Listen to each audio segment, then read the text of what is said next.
You ain't going to do it. Open look, Boaz, he hits it! What a play called by Tom Izzo in that timeout. I was 7 years old watching a football game by myself, and I saw those winged helmets come out of the tunnel, and I was hooked at that point. Kane in Chicago! Oh my God! Kane with the overtime winner! Jahmyr Gibbs to the end zone. Touchdown, Detroit Lions. You can't cover that man one-on-one. You just can't do it. He drives, lobs to JD for a jam. You play real good, you start. You don't play as good, you work your way back in. It's the American way, except America has gotten soft. But that is the American way. That's the way it works. This is the 6'6" Kane Cunningham! Jameson Williams, he's got it! Touchdown, Lions! I do find it rather funny how quickly we change our minds. And that's a good thing, I think, sometimes. But overall, I think it puts us in a little dangerous state of mind. Welcome, everybody, on a Monday. Hope you had a great weekend. This is X's and Bros throughout the great state of Michigan. I'm Matt Shepard. Andy McDonald is alongside. You can always text us, Sports Radio 21,000. You can join us in the chat as we stream live on both YouTube and on X and on Facebook, as well as we adjust our camera a little bit. Tigers lose the last game before the All-Star break. Look, Philly's a good team, okay? It's not a huge surprise that they lose, but they hit the All-Star break 44 up, 52 down. Their situation right now, how do people truly feel about the way this team is positioned? They are 6.5 back of Chicago in the division. It's Chicago and Cleveland tied. Percentage points anyway at 52.6%. Detroit, just so we're clear, is playing under 46% baseball. I don't know if it speaks, Andy, to our optimism, our belief in this team, or both, that we are so excited that this team can make a playoff run. But they are 6.5 back in the division. Those are not really tough odds that you're trying to overcome. They're 3.5 back in the wild card. Any team that is within that type of striking distance should feel really good. I mean, the San Diego Padres should feel pretty good. They're 3.5 back in the wild card race in the National League. The Washington Nationals are 4 games back. If baseball is searching for parity, much like the National Football League, it seems like this year they have accomplished that. You have the Yankees and the Guardians, because of tiebreakers with the White Sox, and the Mariners right now positioned in the wild card situation. And then you've got the Twins. The Red Sox have won 9 in a row. They've won, I think they've swept 3 straight series, which would be the 9 in a row. But still, sometimes you play a 4-game series. So 3 straight series. I think they've won 12 of their last 13. They're on a major roll. They've gotten to within 2 games of 500. So obviously people are pretty excited there in Boston, and rightfully so. Houston's only 1.5 back. Baltimore's 2 back. Toronto's 2.5 back. And then it's Detroit. And then it's Oakland, or the Athletics. All right. So I think most of us feel like Chicago's an unworthy champion. I don't know why we say that. Maybe it's because they're too young. We think they're too young. We don't know that many of their players besides Andrew Benintendi. There's just a feeling that they're less worthy. Maybe I'm wrong here. No, that's definitely still the feeling for a lot of people. I'm sure it's a reason. It's part of the reason for optimism, probably. Right. What's also interesting, though, in that same mindset, and the reason I say that is because I partially have that mindset. The other part of that is that Cleveland's a pretty established champion, are they not? And they're 6-0 against Detroit this year. Yeah, good point. Really good point. But my point to that is, anytime, look, the Pistons we feel like the Pistons don't get enough recognition, and they won 60 games a year ago. They won their division. They have the number 1 team of these. We're being quote unquote disrespected, and yet we turn around, we do the same thing to a Cleveland team that won the division in 2025, won the division in 2024, and didn't finish far behind us in 2023. Like, where's our respect for Cleveland, right? And it's because, well, they don't spend enough money. That's what it comes down to. It does. It comes down to I'm not a believer in this. We went with some friends on Saturday, and I was talking with one of their older children who's a huge sports fan. And he said, Mr. Shepard, what do you think we should do at Tarek School? I said, well, I've been pretty vocal about this. What do you think they should do? He says, well, I think they should trade just about everybody because they're not going to win anything. I said, what makes you say that? He said, they're just not that good. I said, who is? Who in the American League is really good? And he really, he didn't say Tampa. Okay. So he's sitting there humming and hawing. And I said, with all due respect, I said, do you think Texas is so good that you wouldn't be able to beat them in a series? Or you wouldn't be able to beat Chicago? Or you wouldn't be able to beat the Yankees? Oh, by the way, something that they've already done. I said, look, I would trade Tarek School. That's just my opinion, depending on what you could get for him.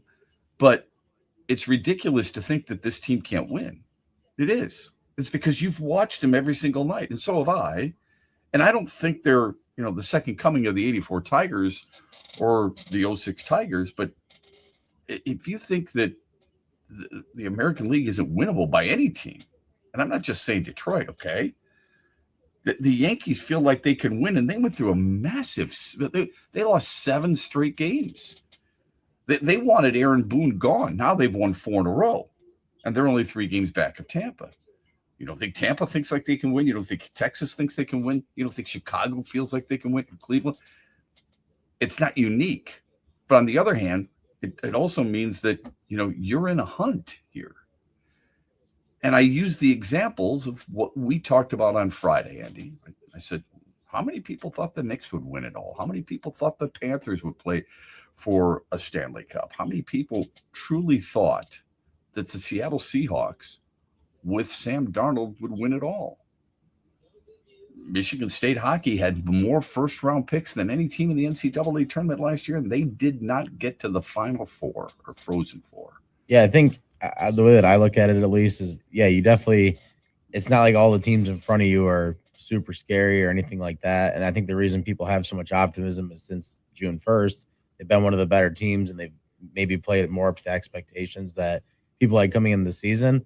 I guess the problem I have is, do you really think the Tigers? I don't think anybody really thinks they're as bad as they were in May at 6-22. But do you really think they don't have another one of those 5-6 game slides in them? Because something like that could pretty much put them to the back, and that's the one issue I have for sure. I think a lot of teams have those slides in them. Yeah, just like New York. The slides sure bother you a little bit. To me, it's how are you able to respond? Absolutely. Because it's going to happen. It's happened for every team, Andy. Okay? Yeah, no doubt. It's just when you dig yourself a 6-22 hole and they were 16 games under 500, is that going to be too much to overcome in the end to make the playoffs? It's a great point. It's a great point. And look, not that this is the be all end all, but I don't know if people realize this. The Dodgers just got swept by Arizona. Okay. I mean, do you think, and they got beat handily, 9-3, 9-2, 5-3. 5-3, not a big deal, but they got outscored 18-5 in the first 2 games against Arizona. Do you think that's a red flag for the LA Dodgers? No. Hell no, because they got 61 wins. Yeah, exactly. Hell no, because they spend more money than anybody else. And hell no, because of the names of the players they have on that team. You are, and rightfully so, convinced that the Dodgers are good enough. They've won before it all. Doesn't matter that with Cleveland, apparently, because even though Cleveland won the division 2 years in a row, the Dodgers have your trust. That's what it comes down to. The Dodgers have your trust and belief that they're good enough or are good enough to have added to what they hope will be a division champion team, and rightfully so. Our phone number on the wire hotline is 866. What is it, Andy? I forgot completely. 866-838-4843. Yeah, there we go. It's Monday, man. It's a Monday. We're just getting rolling here on it. We got Mondays with Mitch at 7:18. Jeremy Reisman is going to join us here at 8:35 to talk Lions as well here. Brought to you by Mitch Lions Wealth and MitchLionsWealth.com. Rod Stewart returns to Soaring Eagle Thursday, September 3rd. The Soaring Eagle Summer Outdoor Concert Series with special guest Richard Marx. Tickets start at $71 and are on sale now at the box office and etix.com.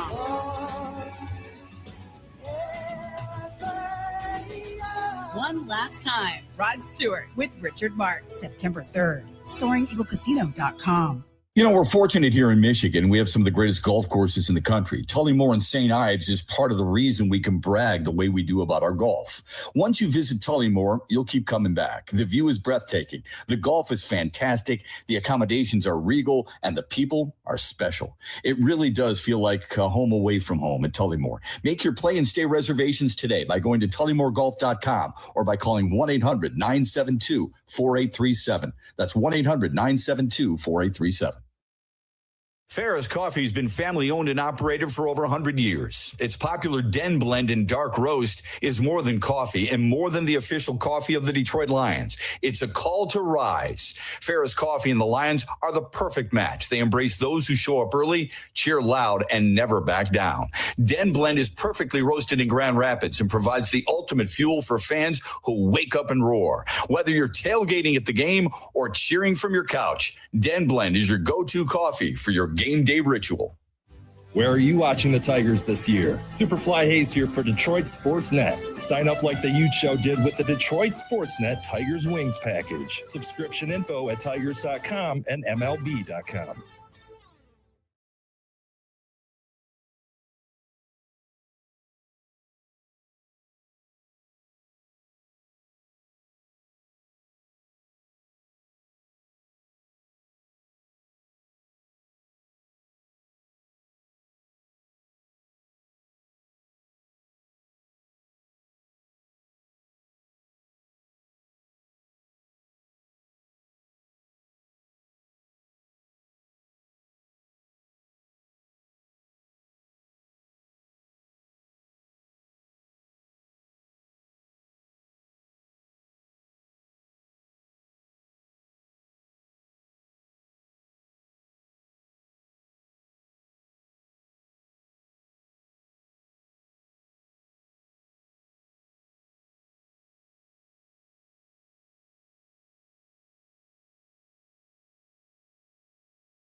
18 after the hour. Welcome back. X's and Bros, Monday through Friday, 6 until 9. 866-838-4843. Text us Sports Radio 21,000 if you want to join in on the conversation. Tigers a loser yesterday. Zach Wheeler's an absolute beast. 5-0 final. He was the better ace yesterday. Yeah, I can't argue that. Yeah. The big blow at JT Realmuto, the able to clear the bases in the sixth. Detroit limited to just 2 hits against Wheeler. Riley Green and Zach McKinstry, a couple singles. Wheeler ended up with 10 strikeouts and 6 shutout innings. He's 10-1. Should have been an all-star. Got an invite and told Major League Baseball to shove it. I don't know if that's the right way to handle it since it's in Philadelphia. Yeah. But look, I mean, he's one of the best pitchers in baseball, period. Whether he was hurt earlier this year or not, his numbers boast that he should have been there in the first place. So they want to treat him that way. He's going to say, forget it. I mean, if you notice, there's a lot of players going, I'm not going to do the home run derby. I'm not going to play. Shohei Ohtani's not playing. It's interesting, okay? There's a number of players. I wonder how worried Major League Baseball is about this, because there's a number of baseballs right now baseball players who said, I just don't think I can do it. Jacob Mizorowski is a guy you'd want to go watch and play, go pitch. Obviously, Tarek Skubal, but he's not invited. Aaron Judge can't be there, right? Cam Schlittler can't be there. So, I mean, those are some names that I think most people would like to see in the mid-season classic, and they're not going to. Wheeler's one of them, okay? There have been 15 times in Major League Baseball history that a pitcher has had 10 wins, a 10-plus strikeout to walk ratio, and a sub 2.15 ERA at the All-Star break. All right? 15 times. Wheeler's one of those 15. He's also the only one not named to an All-Star team. So maybe that's why he's basically giving them the middle finger and saying, screw you. Yannick Sinner wins Wimbledon for the second straight season. Top seed took down the second seed Alexander Zverev in 4 sets for his 5th career Grand Slam. And Ton Kim becomes the second youngest player to win the Scottish Open. Good for him. Here's the Mitch Lineswell poll question of the day. What's your impression of the Tigers of the All-Star break? They're a playoff team. Still not convinced they're a playoff team. They should add or they should sell. That's the 4 options you have. Andy's already tweeted it out. I've retweeted it, and you can take a look at it and vote as often as you want. We had brought up at XB Mornings. Follow us on Twitter, please. We brought up Zach Wheeler and how good he's been. Here's the minor concern. So I played golf yesterday with Kirk Gibson. We were out there smacking it around a little bit. Had a great, fun discussion as we always do.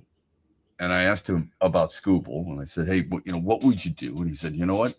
I would ask him if you really want to be here, what's it going to take? Like, do it now.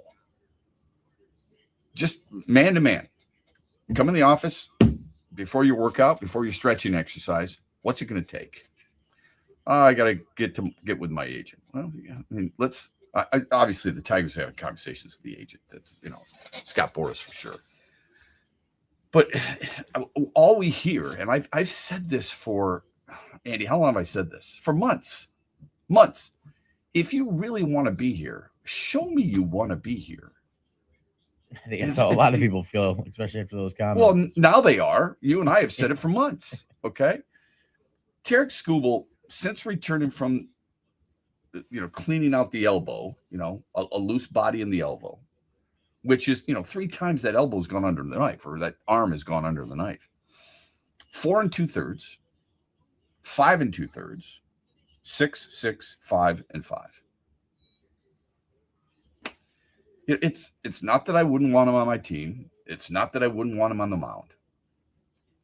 But, and I'm having a hard time adjusting to it, I'll admit, if I'm paying a guy $40+ million,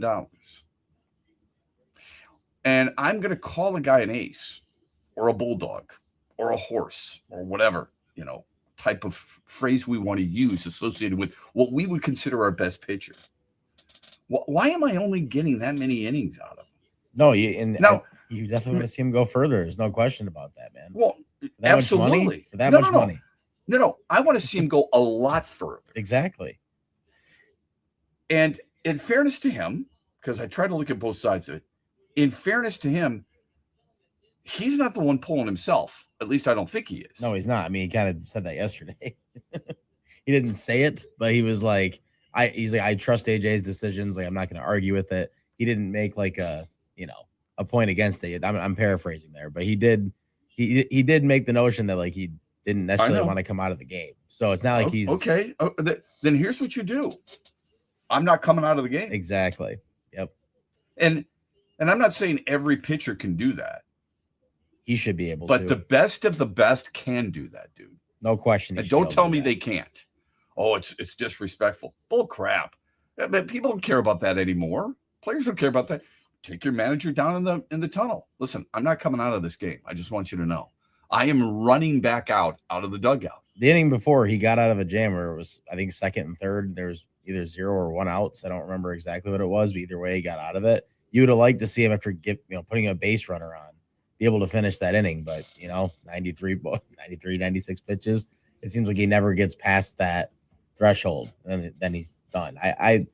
Cater Montero's been good lately, right? I mean, everybody's liked Cater and stuff. I think in that situation against that lineup, with the way that Tarek handled the inning before when he was in a tough situation, you'd have liked to see him try to get out of it himself. Agreed. Now, I also understand that managers have to take a lot of things into consideration. Okay.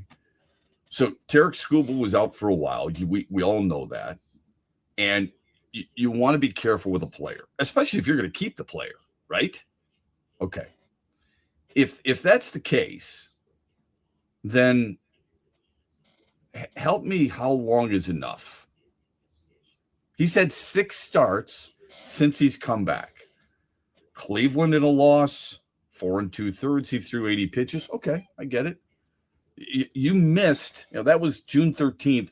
He had last pitched on April 29th. So I understand that. The following game, he throws 94 pitches. That's when I thought, okay, now he's opened it up. Now it's full bore. Okay, here we go. After that, 85 pitches in 6 innings. He'd given up 4 earned runs. Maybe he just didn't have it that day. All right, fair enough. And then it's 87, and then it's 96, and then it's 93. See, managers will say, well, don't look at the pitch count. No. I have to look at the pitch count because you talk about the pitch count. Managers are the ones who talk about pitch counts. And that's very consistent, those last 3 pitch counts, by the way. Yeah, and usually it's not us. We pick up where you leave off.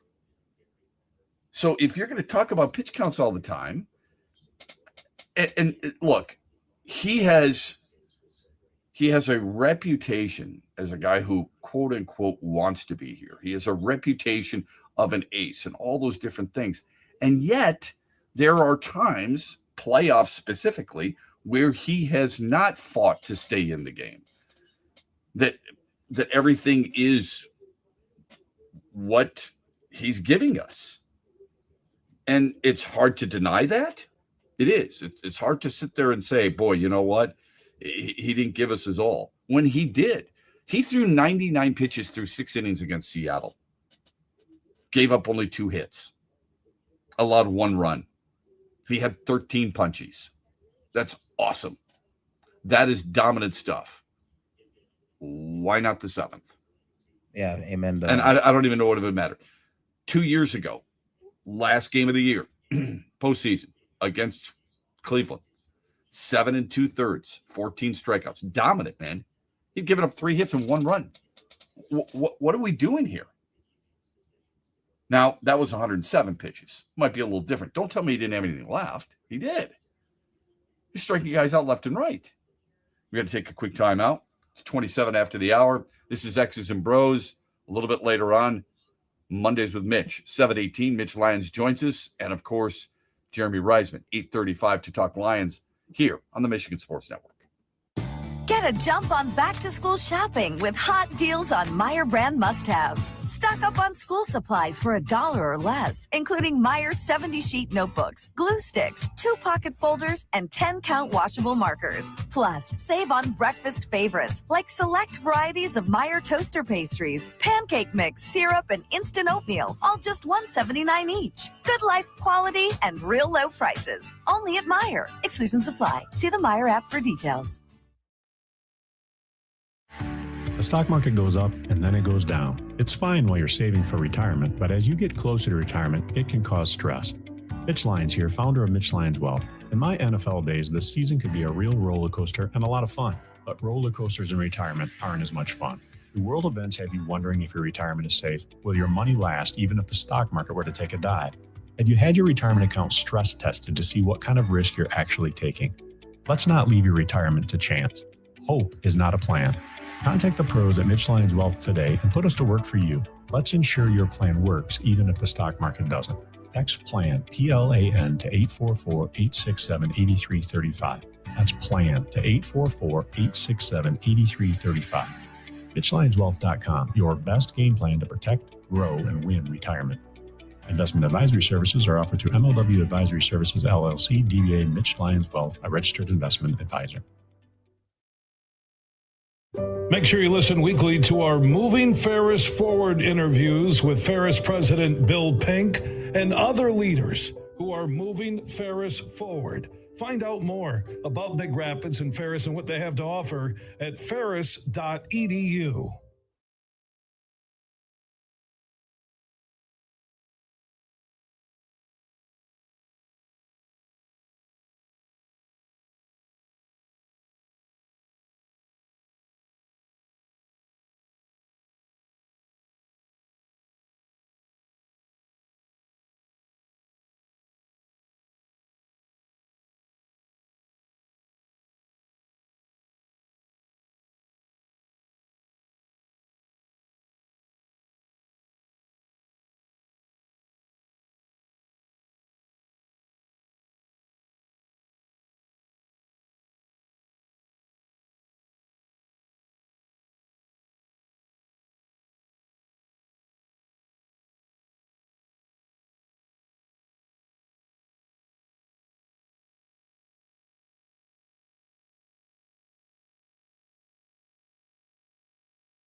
35 after the hour. I warned people 2 years ago that this was going to get old. You know, that this constant discussion of Tarek Skubal and the trade and everything else is going to get tired. And I think people are tired of it. And I don't blame you. I mean, I would be too. And quite honestly, I am as well. Which subject do you think people were more sick of, Tarek Skubal or Dylan Larkin? Like hearing about. Well, that's a pretty good Mitch Lanswell poll question, wouldn't it? I think the Skubal, because it's been going on longer, and I think people believe he wants to be here. So they want an answer to it. Because obviously, I mean, Dylan Larkin's the one who's asked for a trade, so obviously he doesn't want to be here. Right. You don't ask for a trade to say, boy, I hope this backfires on them and I stay here. Okay. The frustrating thing for me is the unanswered questions or the unknowns. So let's walk through this quickly, and then we can move on. Do you think he has a number in mind? He has to. He and his agent. There's no shot he doesn't. If he does, do you think the Tigers know that number? I would guess. Yeah. Okay. By now. All right. So if the Tigers know the number, if we're working on the assumption that the Tigers know the number, why haven't they signed him yet? If they know the number and it's too big, why haven't they traded him yet? If they don't know the number, why not? Where's the communication? And if Skubal's camp doesn't know the number, what are they waiting for? Those are the things that I want to know. And I think if I've said this ad nauseum over the years about players, when everybody says, well, it's really up to the agent. No, it's not. The agent works for you. This is a commonly used example, but I'm going to use it anyway. Jose Ramirez went to his agent and said, I want to be there. That's a dude who wants to be someplace. He doesn't go for photo ops. He doesn't put on LeBron James Cleveland Cavaliers jerseys and not have a contract. He told his agent, do it. That's where I want to be. And the agent listened. Because if the agent doesn't listen, guess what?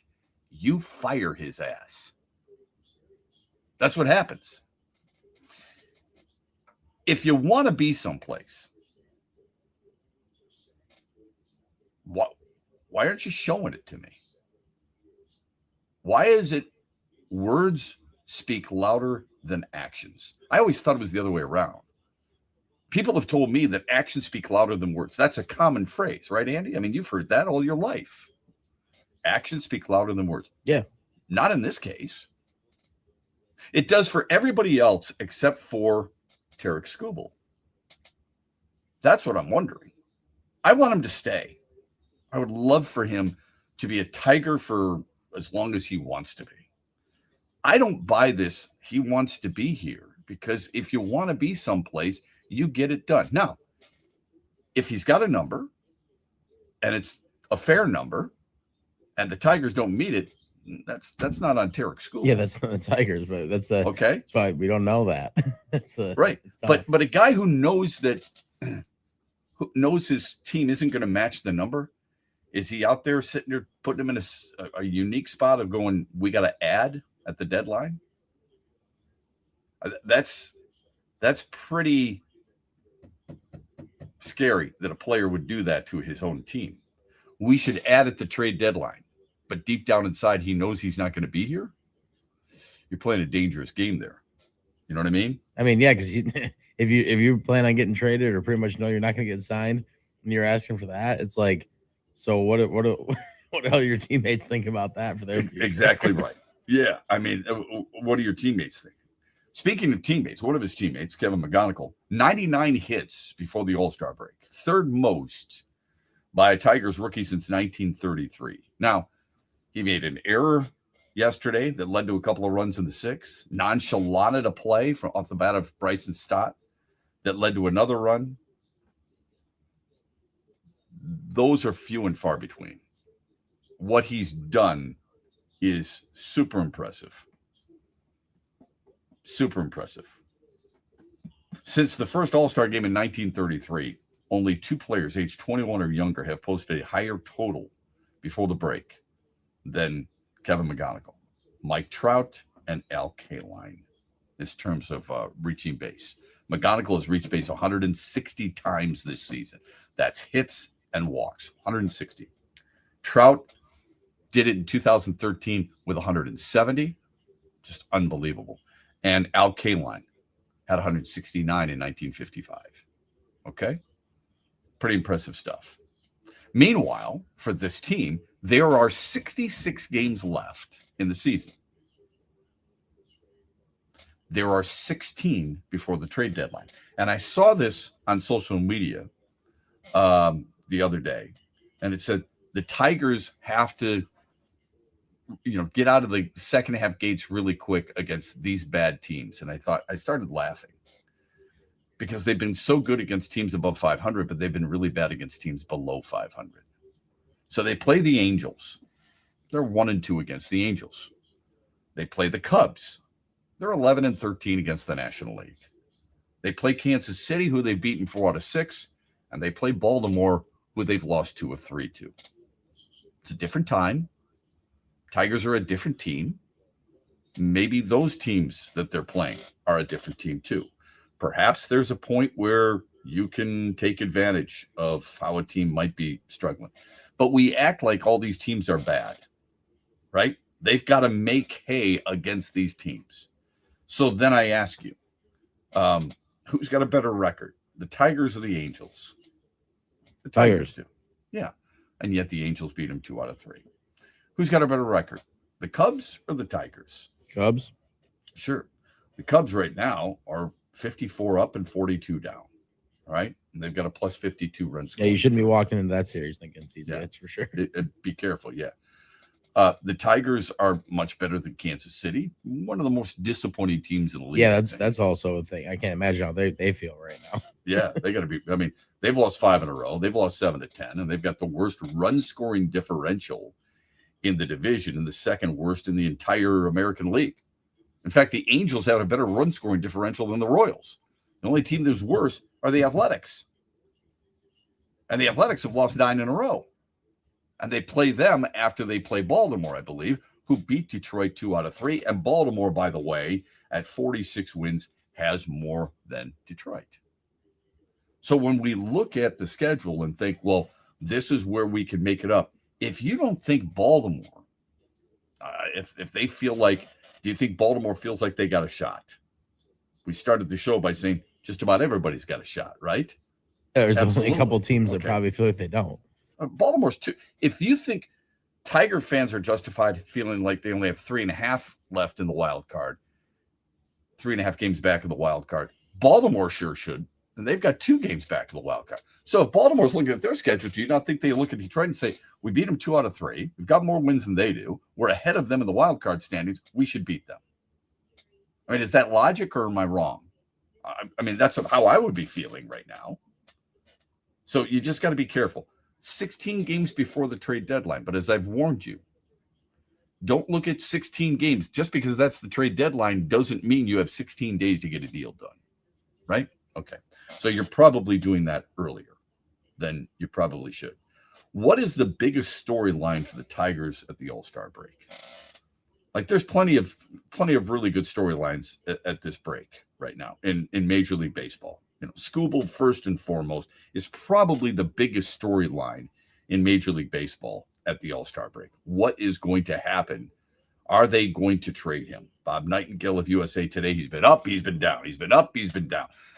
He's thinking that Scooble's going to stay more than anything else. Aaron Judge coming back for the Yankees is big. And what do they do at the trade deadline? Do they feel like they can beat Tampa? Who's going to win the West? It's wide open.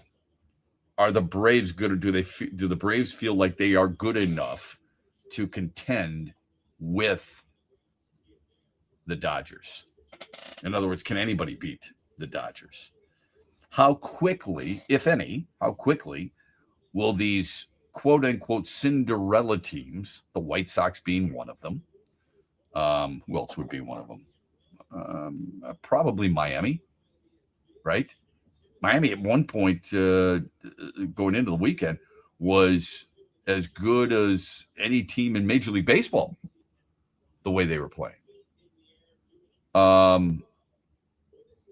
Who's another Cinderella?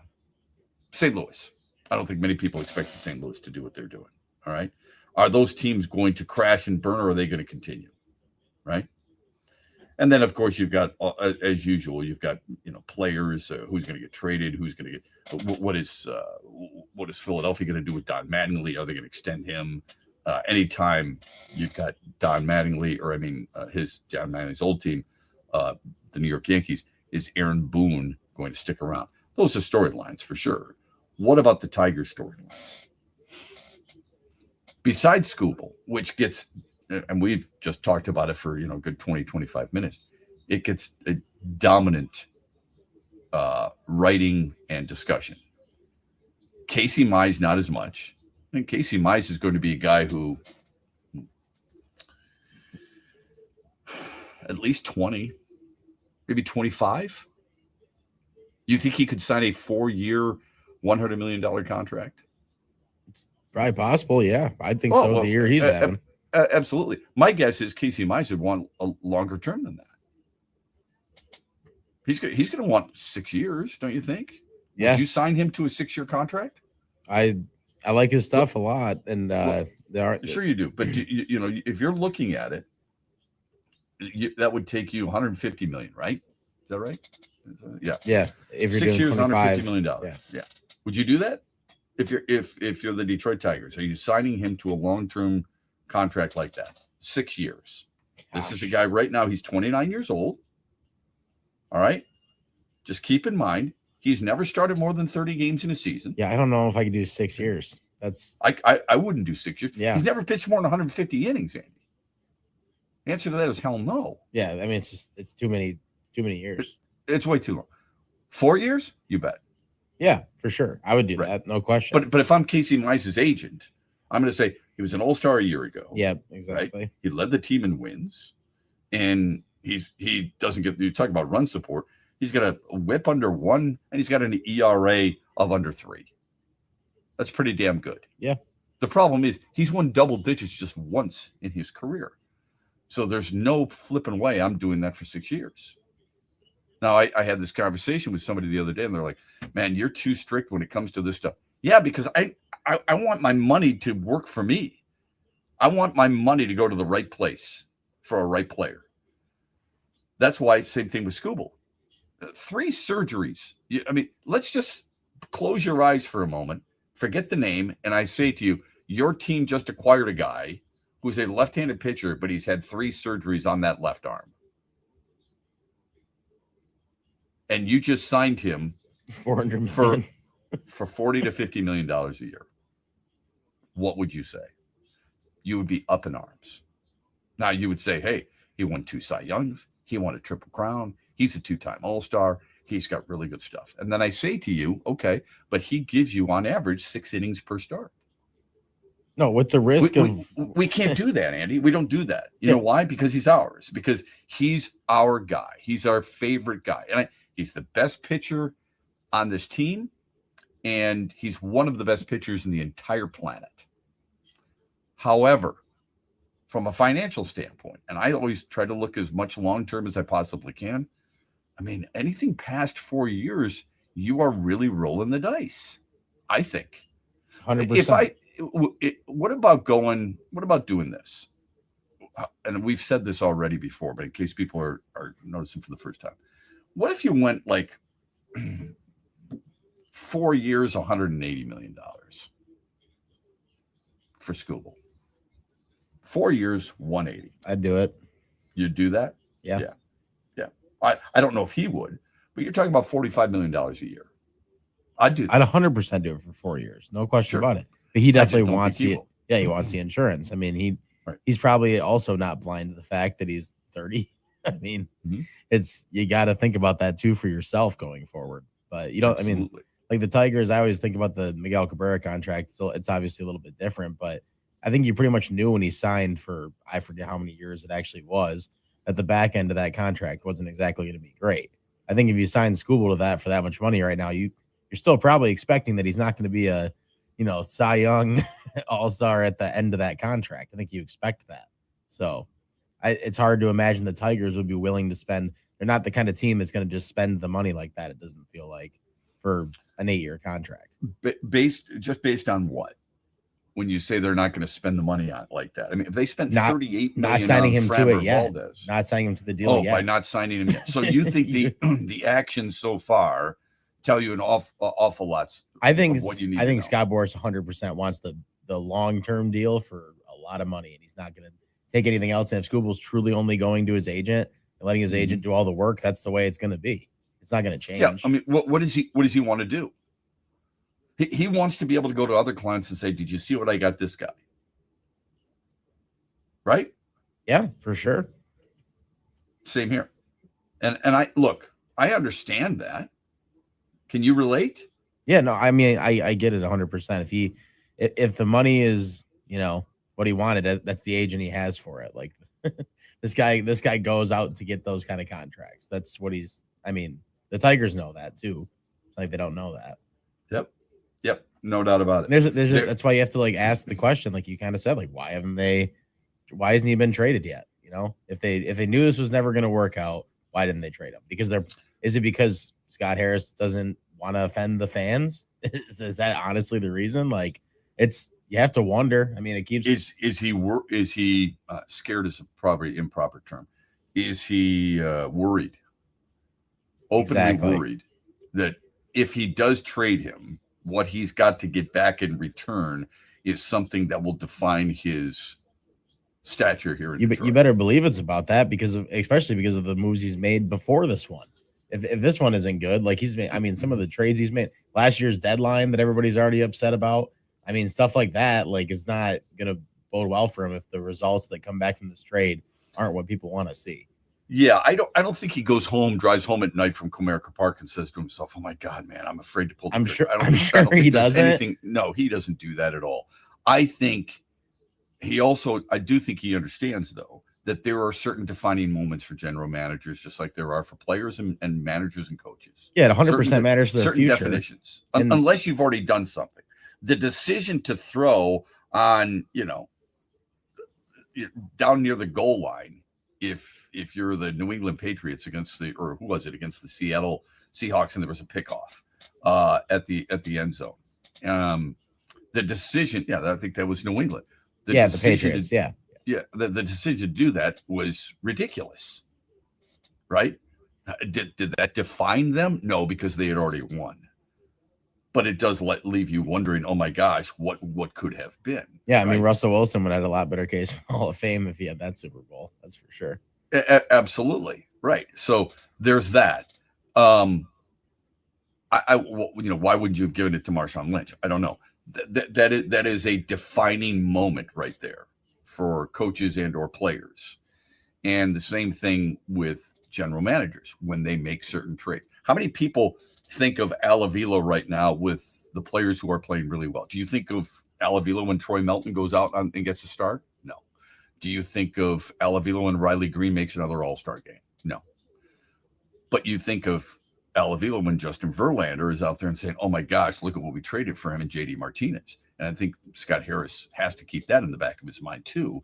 I've got to come through in a situation like this. We'll talk with Mitch Lyons about that. Mondays with Mitch at 7:18. We've got Hero and Heel at 8:18. Just getting rolling here on a Monday morning on X's and Bros, brought to you by Mitch Lyons Wealth. Huge here for my good friend Josh Garvey and the team at Dorn Mayhew, West Michigan, one of the world's top accounting, CPA, and business firms. Their worldwide headquarters are in Troy, Michigan, on the east side of the state. And Josh and his team connect with all the sports fans and businesses across Michigan. They bring you John Beeline on the Huge Show. They bring you Lomas Brown during the Lion season. They are a top shelf team when it comes to growth and understanding what their clients need. And mix in when we do the Beat Huge contests or the NCAA March Madness brackets. Thank you, Josh Garvey, for what you do for the Huge Show and the Michigan Sports Network. Simple and easy. Just find Dorn Mayhew on all the social networks or just Google Dorn Mayhew and find out how they can help your business. And again, a special thanks to Josh Garvey and the Dorn Mayhew team in West Michigan. Get a jump on back-to-school shopping with hot deals on Meyer brand must-haves. Stock up on school supplies for $1 or less, including Meyer 70-sheet notebooks, glue sticks, 2-pocket folders, and 10-count washable markers. Plus, save on breakfast favorites like select varieties of Meyer toaster pastries, pancake mix, syrup, and instant oatmeal, all just $1.79 each. Good life quality and real low prices. Only at Meyer. Exclusions apply. See the Meyer app for details.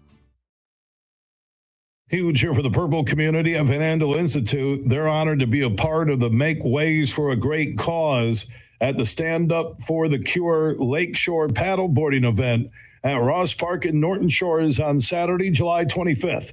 Grab your paddleboard and your sunscreen to raise awareness and critical funds for community health programs at Hackley Community Care and Breast Cancer Research at Van Andel Institute. Paddleboarders of all experience levels are welcome. The vibrant event will also include yoga, music, family-friendly entertainment, and screenings for breast cancer. Learn more about Stand Up for the Cure Lakeshore and register at suftc.org. Where are you watching the Tigers this year? Superfly Hayes here for Detroit Sports Net. Sign up like the Ute Show did with the Detroit Sports Net Tigers Wings package. Subscription info at tigers.com and MLB.com.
$9.6 billion for the Seattle Seahawks. How do you feel about that? Oh, God. $9.6 billion. That is crazy. Welcome back. X's and Bros, Monday through Friday, 6 until 9. Let me ask you a quick question here. I didn't put this in the update. There are 4 teams that are interested in Terrion Arnold. Not the Lions. They were interested on draft day. I understood that. I did. I understood why the Lions would draft Terrion Arnold. If you go back and you look at what he was viewed as out of Alabama, viewed as one of the best corners in the draft, viewed as a guy who can do everything a corner should do, and he had number 1 corner written all over him when he came out of the draft. When people complain that Brad Holmes should not have taken him, you need to look back, okay? Stop the armchair quarterbacking and look back. But what I am surprised with, a guy who's been arrested on felony charges, kidnapping and armed robbery. 4 teams are like, come on in, man. Why not? Welcome to Indianapolis. Welcome to New York. This is Houston. And we just won a ring in Seattle. Maybe you can win one here. Why wouldn't Those are you the 4 teams. I don't understand why you wouldn't want to bring that into your locker room. I don't get it. Very good likelihood, his agent says, very good likelihood that he gets signed within 45 days. So knowing that, and you and I both, is it fair to say you and I both love the NFL? I don't want to speak for you, but I mean, I do. No, I love it. Yeah. Yeah. We didn't work together when the NFL season was going on. You'll learn for sure that I do. Okay. Do you think the NFL is toxic? I mean, yeah. With the people they're allowing to play in different spots, it's one of the things that bugs me the most about the league. Alaric Jackson was arrested on a Monday for a suspicion of a felony of domestic violence. Okay. Got in a verbal argument, and he started beating her up. All right. That's a problem. Jonathan Cooper, arrested on domestic violence. James Pierce, arrested on domestic violence. Christian Barmore. Yeah. Christian Barmore. Domestic assault and battery. Stephon Diggs. Felony strangulation and assault charges. Those are just a couple of examples. Just a couple. It's not like it hasn't happened in the past. It has happened in the past. Whether it be Aaron Hernandez, O.J. Simpson, Ray Caruth, Henry Ruggs, Greg Hardy might be one of the scariest. Darren Sharper. Answer me this. Is there another business? Is there another, maybe we don't know the answer to this, but is there another business that has such a track record of violence, especially against women, but violence that we support so emphatically? I'd love to see it because I never hear about it anywhere else. That's for sure. Literally. And by the way, I'm claiming myself too. I'm guilty of this because I could watch it every single night. I could watch football every single night. What are we doing?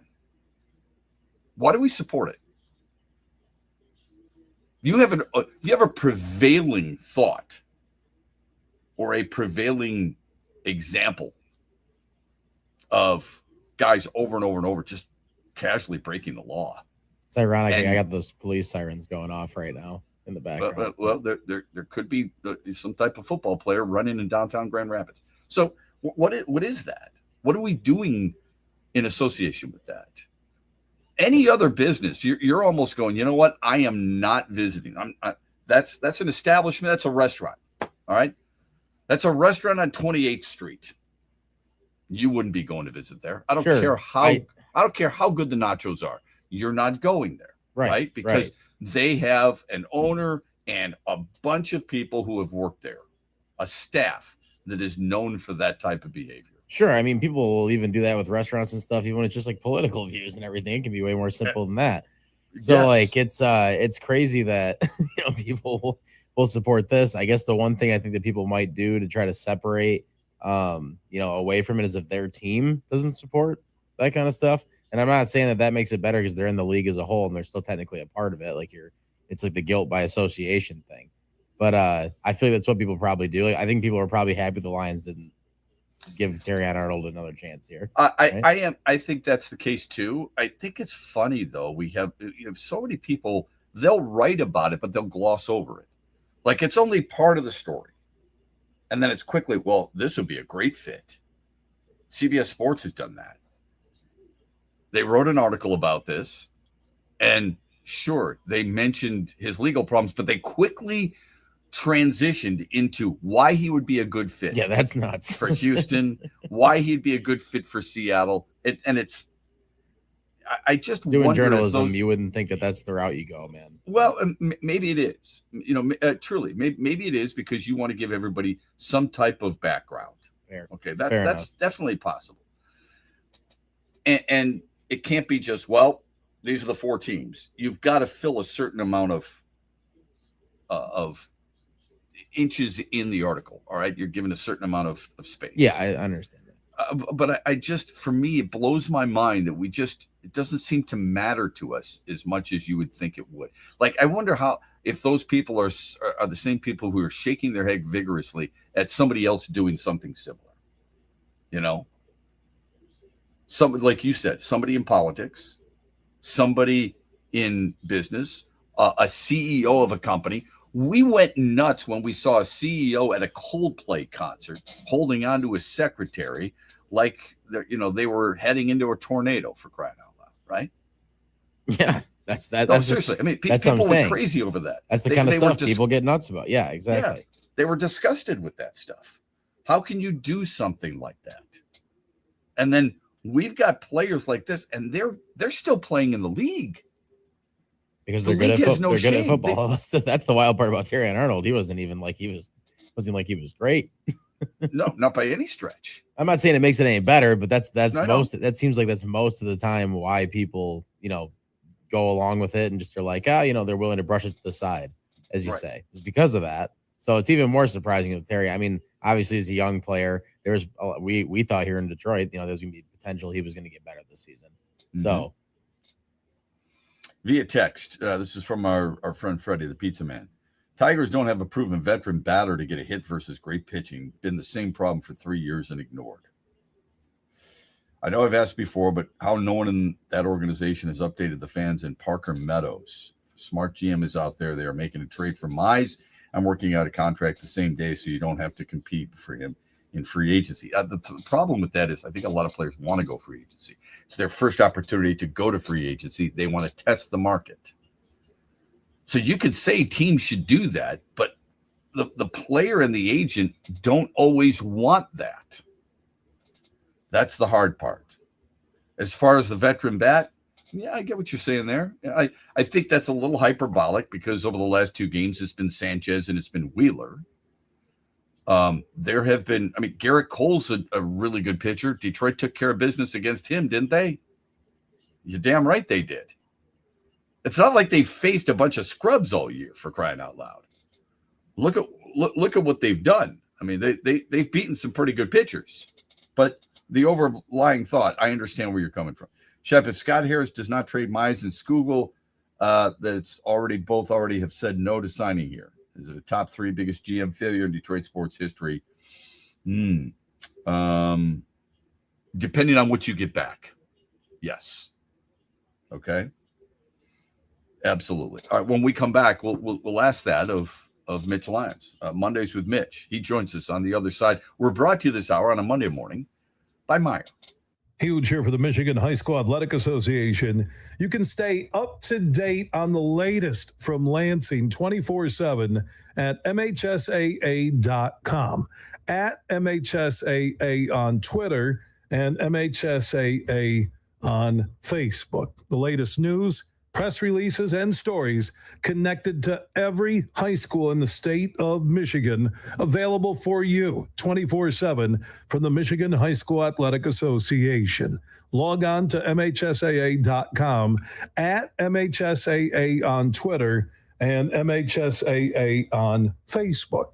And if you're looking for archive, boys and girls, high school sports, MHSAA.TV. That's MHSAA.TV. 24/7, everything you need to know about high school sports in Michigan. Log on to MHSAA.com. Get a jump on back-to-school shopping with hot deals on Meyer brand must-haves. Stock up on school supplies for $1 or less, including Meyer 70-sheet notebooks, glue sticks, 2 pocket folders, and 10-count washable markers. Plus, save on breakfast favorites like select varieties of Meyer toaster pastries, pancake mix, syrup, and instant oatmeal, all just $1.79 each. Good life quality and real low prices. Only at Meyer. Exclusions apply. See the Meyer app for details. Huge here for the Carmody brothers and all the Buffalo Wild Wings across Michigan. You can watch the end of the World Cup at all Buffalo Wild Wings in Michigan. Yes, the U.S. has been bounced, but the best teams in the world remain. And you can watch all the games on all the TVs and all Buffalo Wild Wings locations in Michigan. Every single World Cup game that's left, you can watch it at your local Buffalo Wild Wings.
18 after the hour. Welcome back. X's and Bros, Monday through Friday, 6 until 9. Every Monday, 7:18.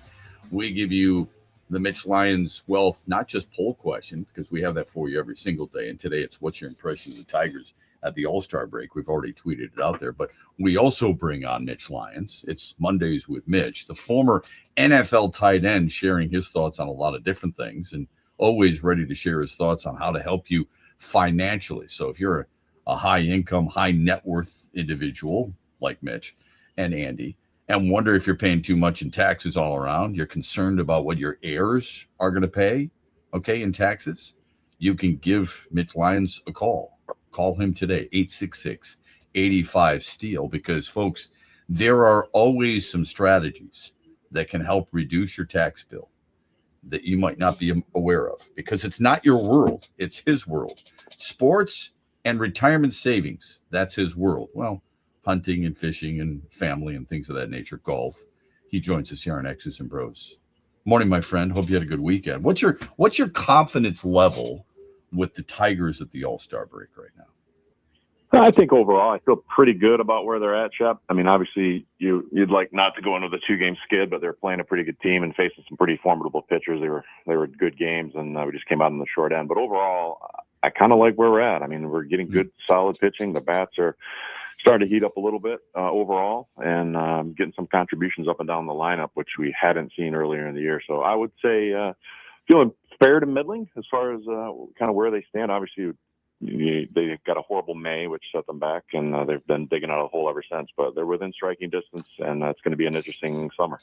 Yeah. At what point are they not within striking distance? Like, what's the number? 16 games until the trade deadline, 66 games left on the slate. What's the number that is not striking distance and would concern you? It's a great question. I would say, by the trade deadline, I would say, if you're within 5, I think you still got a shot. If you get beyond that, then you got a lot of teams in front of you, which obviously they would in the wild card positioning. Then maybe you start thinking, I don't know. I mean, obviously Skubal, you're not getting much. I don't know how much you're getting for Skubal anyway. He's a rental. Maybe you just take your compensatory pick and try to play this thing out. So, here's an idea, Shep. How about we sign him? You could do that too, but yeah, you could do that. I mean, look, you're a financial guy, okay? We would invite people to check out the Roth Blueprint offer to see if you can save on your taxes on a Roth IRA conversion. But at some point, there's a financial responsibility. I mean, you and I were playing golf not too long ago, and we were talking about that with our friends as part of the foursome in the Paul Grady outfit or outing. What?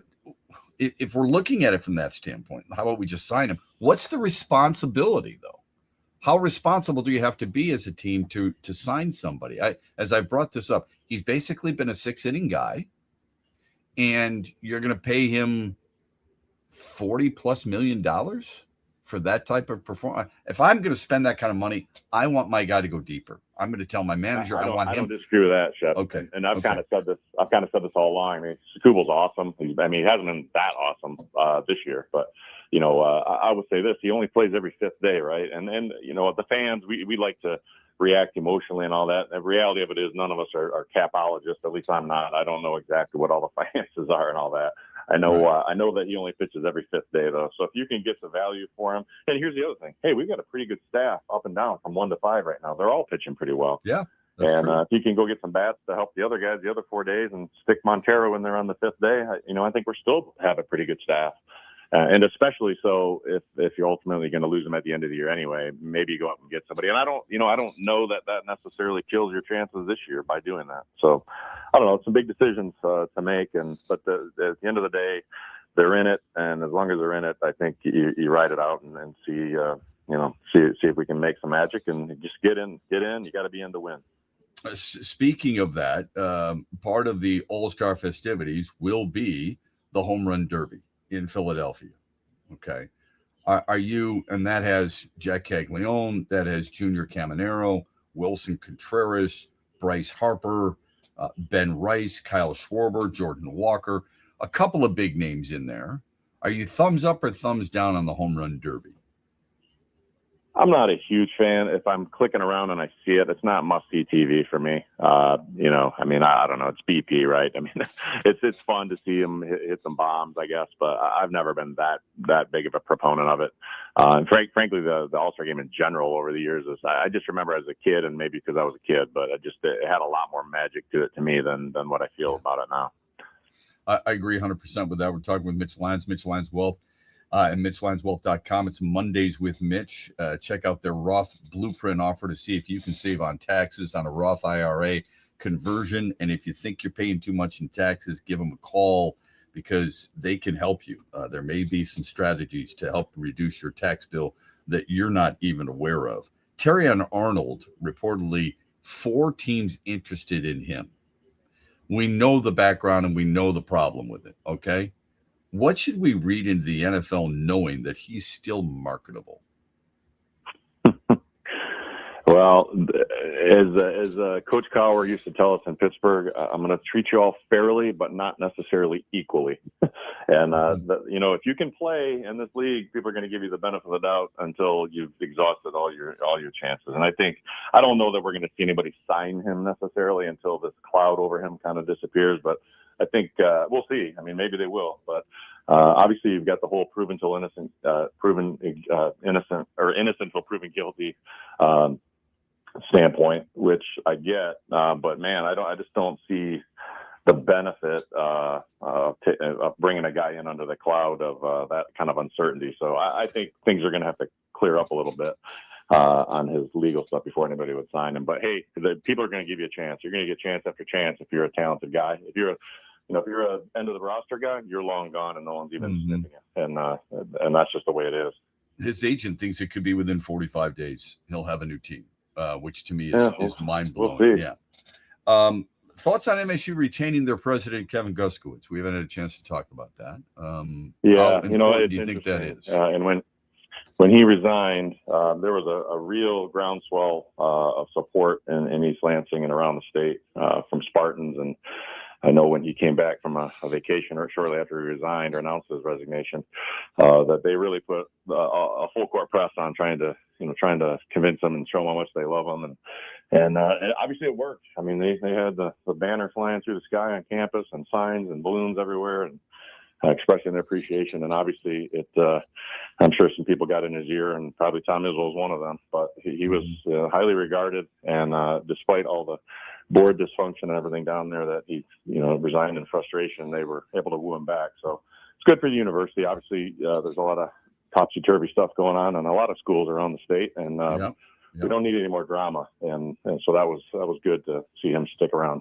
Yeah. Speaking of that, and not that you need to dive into the Michigan situation, there's a belief that Ward Manuel will be bought out by the athletic director or by the school at Michigan as the athletic director. But not beside that, the athletic director job, because Jay Batt left, we know Michigan State has an interim athletic director. That job in general, you're familiar with it, you know of it. What's the biggest challenge, do you think, for athletic directors at Power 4 schools these days in general?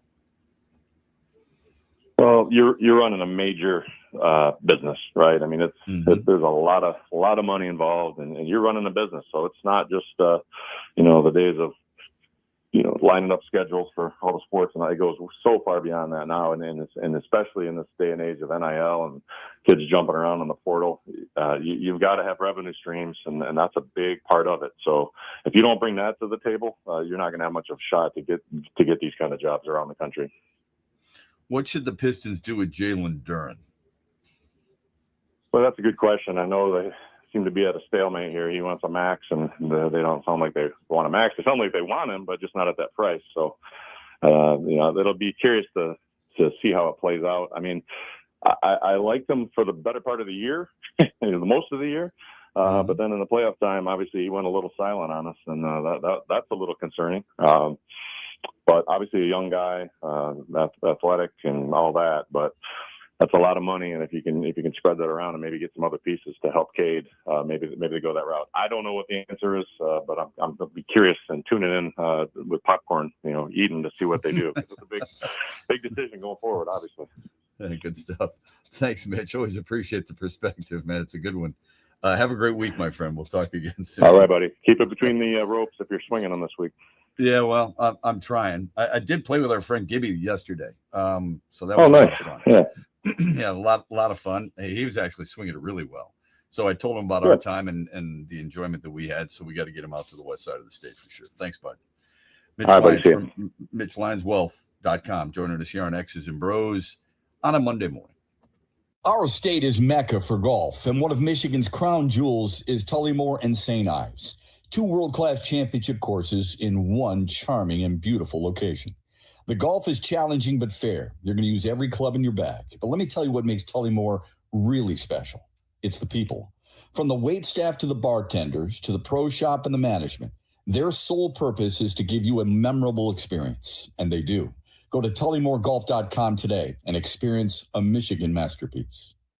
Celebrate the soul of folk and Americana. The Lumineers Automatic World Tour comes to Soaring Eagle Casino and Resort Sunday night, July 19th, with special guest Josiah and the Bonnevilles, part of the Soaring Eagle Outdoor Summer Concert Series. Tickets start at $67 and are on sale now at the box office or online at etix.com. Showtime 8 p.m. See the Lumineers live with Josiah and the Bonnevilles, July 19th at Soaring Eagle Casino, SoaringEagleCasino.com. Make sure you listen weekly to our Moving Ferris Forward interviews with Ferris President Bill Pink and other leaders who are moving Ferris forward. Find out more about Big Rapids and Ferris and what they have to offer at ferris.edu.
Not easy questions to answer to Mitch Lyons from Mitch Lyons Wealth. Good stuff. Mondays with Mitch, 7:18. Go to his website, MitchLyonsWealth.com. You can pick up the book for free, A Retirement of Steel.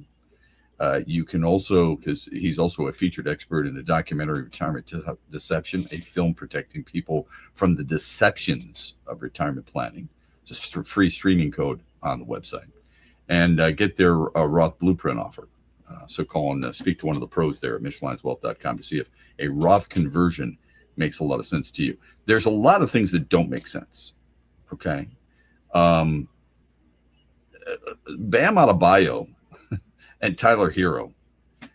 I don't know who's at fault. I don't know if people realize this, but Adebayo reportedly struck Hero. They were former teammates at Miami for years. Seemed to have a pretty good relationship on the floor, but a burner account from Hero undercut what Adebayo has done and his work ethic.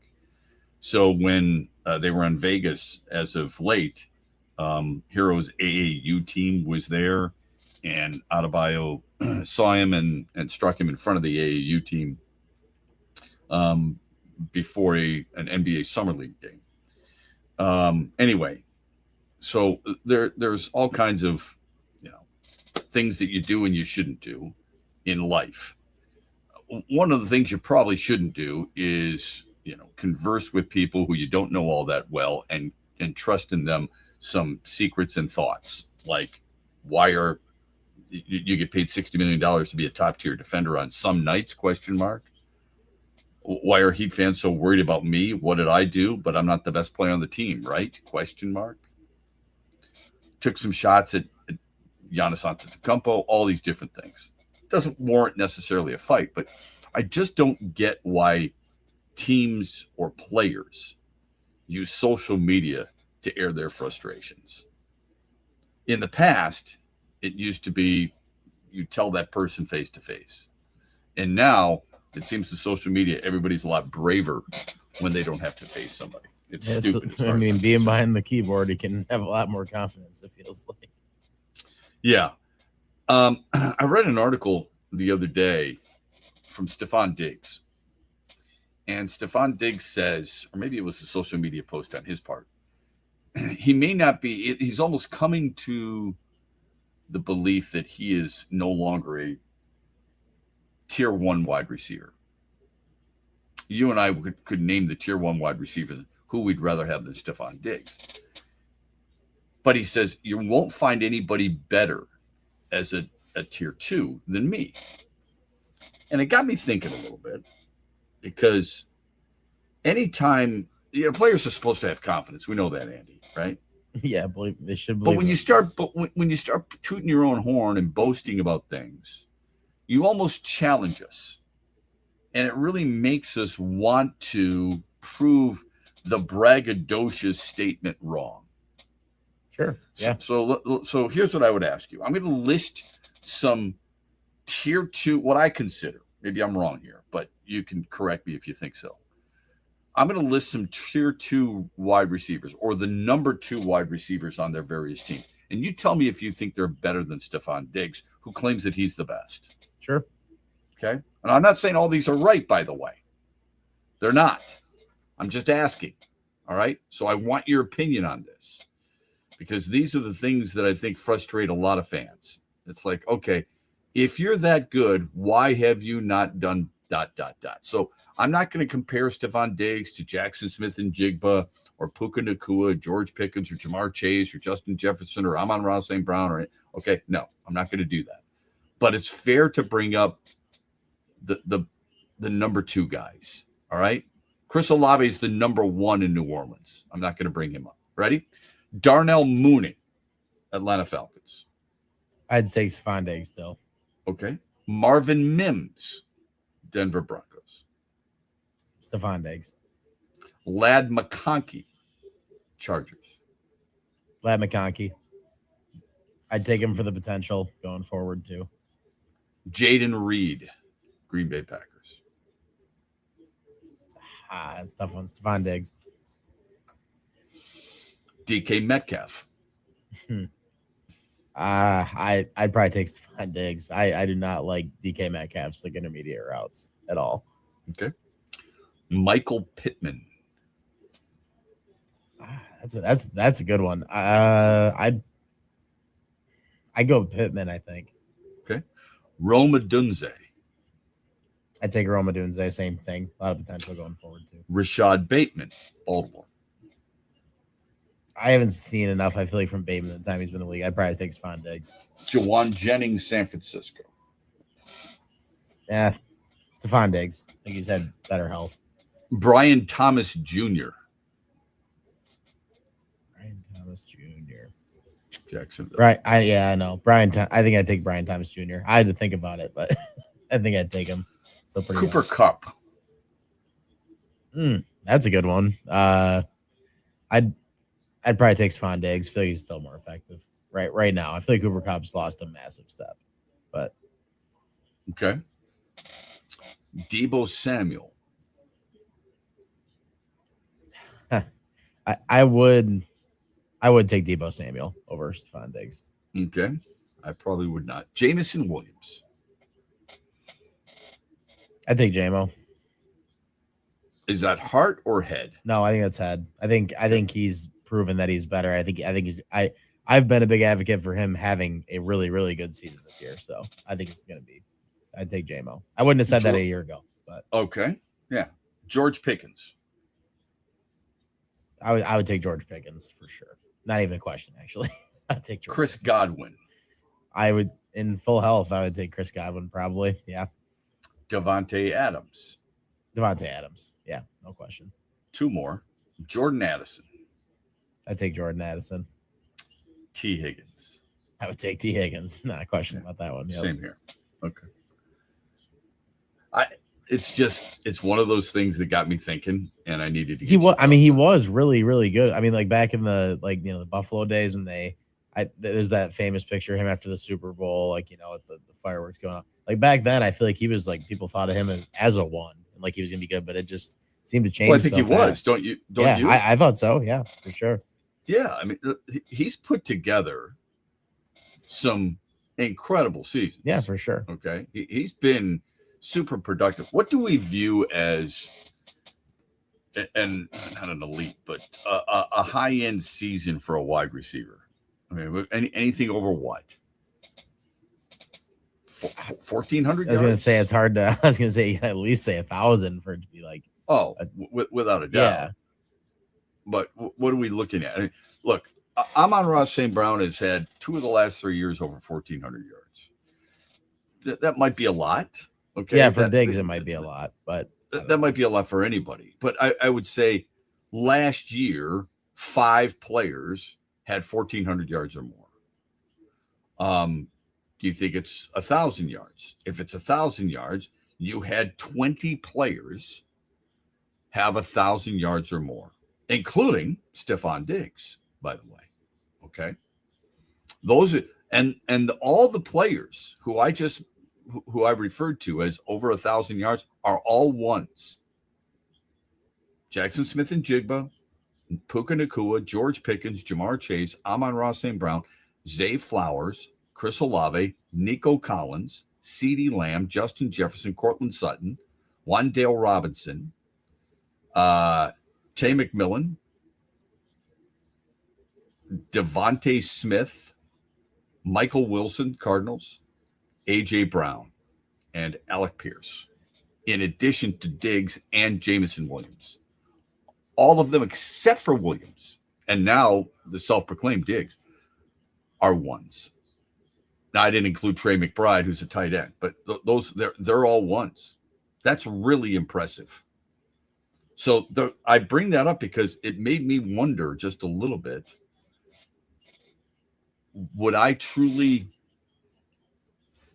Do I really think he's a 2, first and foremost? And second of all, do I think he would be the best 2? He's backing it up with numbers. I would say, if you're looking at a wide receiver who's getting over 1,200 yards in a season, you should consider him a 1. Sure. I mean, yeah. Okay? And Detroit obviously had two guys. Who are you taking over him on New England too? Like, there's nobody, right? He's the best wide out there. I mean, he's their one, right? Well, AJ Brown now. Oh, that's right. They traded for him. Yep, okay. So, but he had more yards than AJ Brown did a year ago. Yeah. Okay. So if you're just going to concede that it's AJ Brown, I mean, and again, I think you have to look at a player's resume. I think Stephon Diggs has a pretty damn good resume. He does, for sure.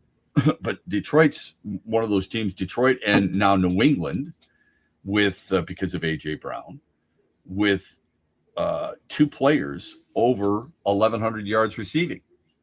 If our floor is going to be 1,200 yards, and that would make you a 1, then Detroit and New England are the only two teams to have a pair of 1s, if you will.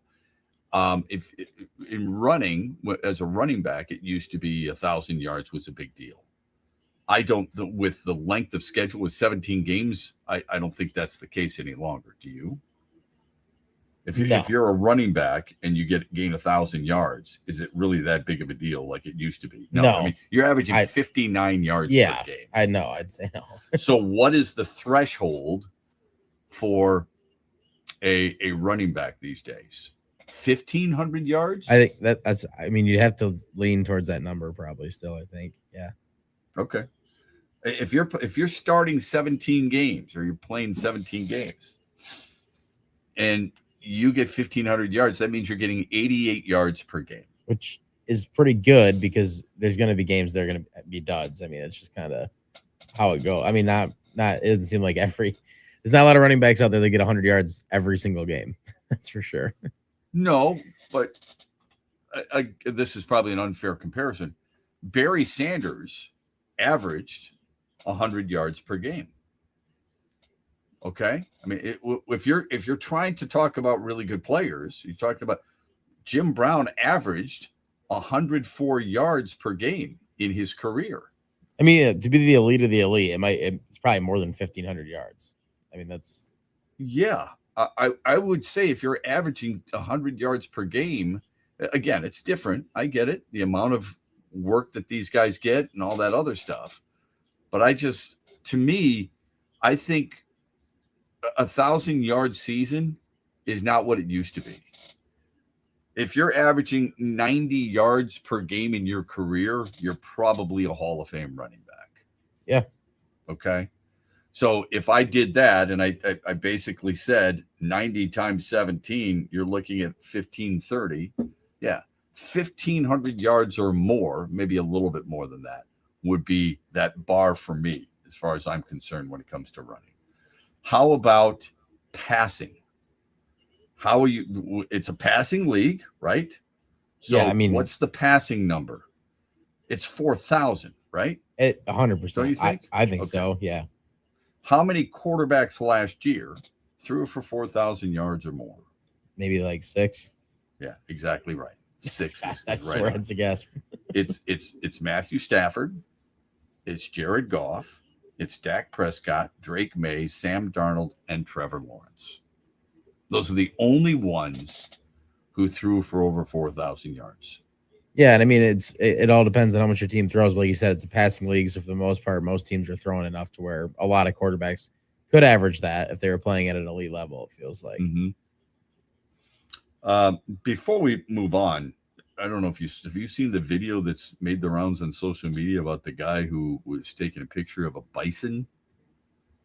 I don't know if you saw that massive beast that was rolling around in dirt and then got up and started wagging its tail, which is one sign of that you've disturbed a bison. And then when it goes straight up in the air, you're in trouble.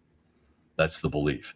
Started chasing an old timer, a grandfather, who was wearing suspenders, and he's running around this collection of pine trees to try and stay away from the bison. And the bison has his scent and is just running through these trees and catches up to him and tosses him in the air. And he goes head over heels. Have you seen the video? I have not. No. Dude, you got to check this out. All right. launched into the air afterwards, broken bones and all, making some jokes. This was in Yellowstone National Park. Okay. There's a guy who filmed the incident, but the man, Carl, we'll just use his name, Carl, he and his grandson were filming the bison when it suddenly got up and charged him. And he wrote this, or he said this, he said, I knew, or the guy who filmed it, Mike McLeod, said, I knew he was in danger because the bison didn't leave. He stood right over Carl and was really, really angry, his head pumping up and down, and he displayed all that aggressive behavior. The man was in a lot of pain with his leg, and otherwise he was conscious the whole time, in good spirits and joking. Good gosh, man. You should see this. I got to see the video for sure. It's really. What's the scariest thing you've ever had to deal with animals? Well, it's kind of fun. Actually, my girlfriend, she's driving out west right now. So that's kind of funny. But I last summer I went to Grand Teton National Park. We like to do like a hiking trip every year, and I was probably within, I want to say, 25 feet of a smaller grizzly bear. Oh boy. It was insanely like right off the trail. And she lived out there her whole life. She's from Idaho. And she went to school at Montana. She told me that she's never been that close to a bear ever in her life. And it was the first time I've ever been to a hike like that. I'll send you a picture of it here in a minute, but it's I don't wait, you took a picture of it? Yeah. You stood there. How far away were you? Probably within, I want to say, like, I mean, okay, when I took the picture, I wasn't like that close, but we had to walk past it on the trail that we were on because it was like just off the trail eating berries. And you walked past it? Yeah. Why wouldn't you walk away from it? Because I mean, there's a lot of people on the trail, and it's not like it was irritated or anything. It was just kind of chilling. But it's dude, all it has to do is pick one person out. You're not wrong on that. You are. That's crazy. Okay. I want to say like I don't know what to compare it to in size. It wasn't like a full like giant grizzly bear. I don't probably like a year or no two offense. Old. It doesn't really matter. I mean, it doesn't have to be 600 pounds. That's fair. Right? Even if the thing is 300 pounds, you should be scared. Yeah, for sure. And the strength that it possesses. Trust me, I sent that picture to a lot of people, and they're like, "No way, nope, no shot." I was like, in the moment, I was just so stunned. I mean, I have no, like, it was there, and I was just like, I looked at her and was just like, "Is this normal? Like, is this what happens out here?" And she was like, "I've never seen one that close," and she's 30 now, 30 years of life. So, and she lived out there. Okay, so male grizzly bears get between 400 and 800 pounds. That's the reason I said 600. Yeah. Female grizzly bears get between 200 and 450. That's why I said 300, just so people are aware. They can also run 30 miles an hour. So, Andy, no offense. I don't care how good a shape you may have been in. You're not running away from the bear. But right. Okay. Yeah, for sure. So why in the world, and they say, brown, you go down, black, you fight back, white, good night. Those are the bears, okay? In other words, black bears, if you fight back, they'll run. Brown bears, you should just drop and cover. Probably true, yeah. Okay, and polar bears, I mean, if you we had bear spray. You'd say. I heard that doesn't do anything. Tactics. I mean, it makes them go away. It makes them run away if you hit them in the right spot. Or pisses them off. It's not impossible, I guess. I've never had to use bear spray, so I don't know. Again, this was my first experience on one of these hikes, like doing that. Like I've been to I went to Colorado before that and some other stuff, but that was my first real experience. If that thing stands on its hind legs, it's over 8 feet tall. it's yeah, okay. For sure. And you're not quite 6 feet. All right, got to take a quick timeout. 8:18, we've got Hero and Heel. 8:35, Jeremy Reisman joins us as well when we come back. How much does the Madden video game matter to you? We'll find that out here on the other side, brought to you by Meyer. Huge here for my good friend Josh Garvey and the team at Dorn Mayhew, West Michigan. One of the world's top accounting, CPA, and business firms. Our worldwide headquarters are in Troy, Michigan, on the east side of the state. And Josh and his team connect with all the sports fans and businesses across Michigan. They bring you John Beeline on the Huge Show. They bring you Lomas Brown during the Lion season.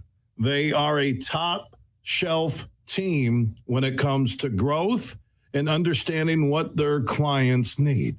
And mix in when we do the Beat Huge contests or the NCAA March Madness brackets. Thank you, Josh Garvey, for what you do for the Huge Show and the Michigan Sports Network. Simple and easy. Just find Doran Mayhew on all the social networks or just Google Doran Mayhew and find out how they can help your business. And again, a special thanks to Josh Garvey and the Doran Mayhew team in West Michigan. Mitch Lyons here, founder of Mitch Lyons Wealth, where we create your best game plan to protect, grow, and win retirement. I'm here with Tiger legend Kirk Gibson, who we are proud to support and partner with on the newly opened Kirk Gibson Center for Parkinson's Wellness. Thanks, Mitch. We appreciate your support, and we are excited to have recently opened the center in Farmington Hills. It provides exercise therapy and educational programs that are helping the Parkinson's community. Just like Mitch Lyons Wealth helps improve the quality for their clients' retirements, this center helps improve the quality of life for people with Parkinson's. And Gibby, the best part of all is that access to the center is available to the Parkinson's community free of charge, right? That's right, absolutely free of charge for people with Parkinson's and their care partners. You hit a couple of the most famous home runs in Major League history, Gibby, but I feel that your greatest hit will be the positive impact that Kirk Gibson Center is making in the fight against Parkinson's. Mitch, since my diagnosis, I get up every day and focus on winning that day. This center encourages others to do the same. Awesome, Gibby. To learn more, go to kirkgibsoncenter.org.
Welcome back, X's and Bros, Monday through Friday, 6 until 9. I'm Matt Shepard. Andy McDonald is alongside.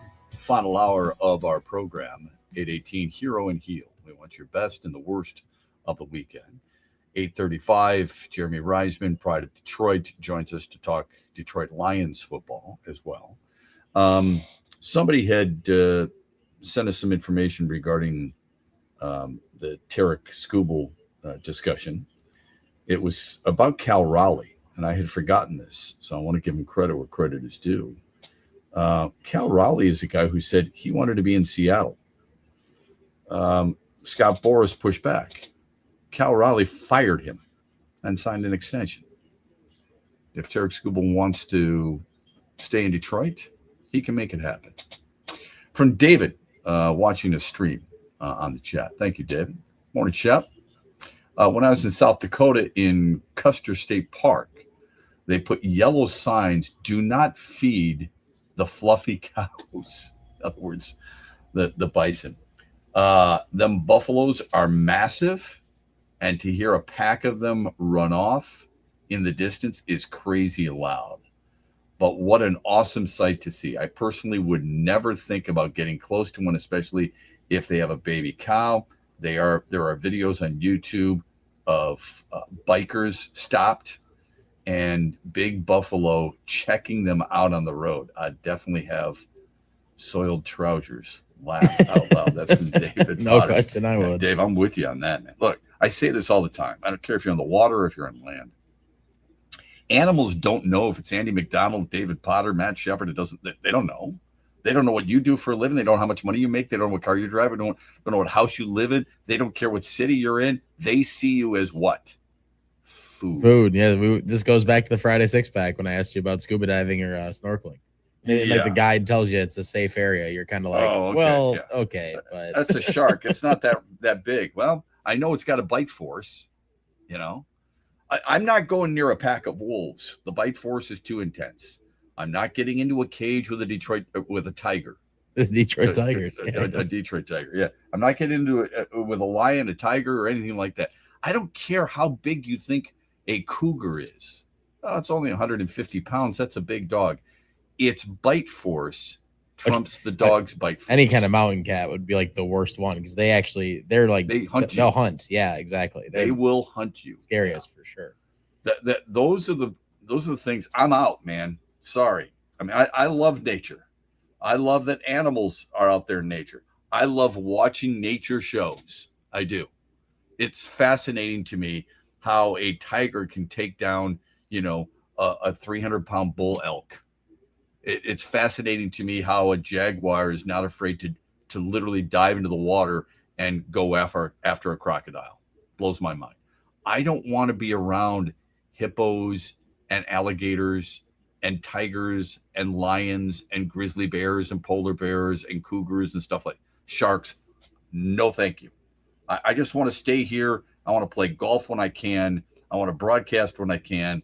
I want to enjoy the things that I've got going on in life. I'm not going to knock you for it. That's for sure. Yeah. And it's not that I haven't camped before. It's not that I haven't fished. Fishing in a river or a Lake Michigan is a lot different than fishing out in the not wrong Pacific about that. Ocean. All right. I don't need to see orcas. No, thanks. I was on a ship we went to Cape Cod. We used to go to Cape Cod all the time. And one year we said, let's go on whale watching. That's great. So we go out on this big ship and there's a lot of people there. And we get out there and I'm looking around. I'm thinking, I can't see any land. And the first thing that I think of is, what if something happens to the boat? You got to swim, right? So I'm looking around. I'm like, wow, we are out here, man. It's nothing but water. And I'm not great with directions anyways. It's not that I necessarily need Google Maps all the time, but when I'm looking around, if I dive into the water, where do I find land quickest, right? These massive beasts, these whales, are close to the ship. I mean, they're splashing their tails. We're all getting wet and everyone's like, woohoo. And I'm thinking, this is scary stuff. Those things are so big. In one mouthful, they take up everybody in the boat. nature is amazing, but it's super strong. I'm not chasing tornadoes. I'm not running into wildfires. Crazy. I'm not doing any of that stuff. Sorry. That's for people who are bigger and stronger and braver than I. Tell me you have like a truck to chase down a tornado, or like, those ones they build out for it. Eventually the wind's not going to care what you put on it. Right. If it's big enough. You and I are not doing any special anytime soon of crikey. Right. This beast. Nope. Hippos kill too many people. I don't need to be around. The fact that he died to a stingray is still one of the wildest things to me. Like, isn't it? Though? It doesn't make any sense. But yeah. And I believe his kids now do a TV show. I saw this the other day. It was Madden.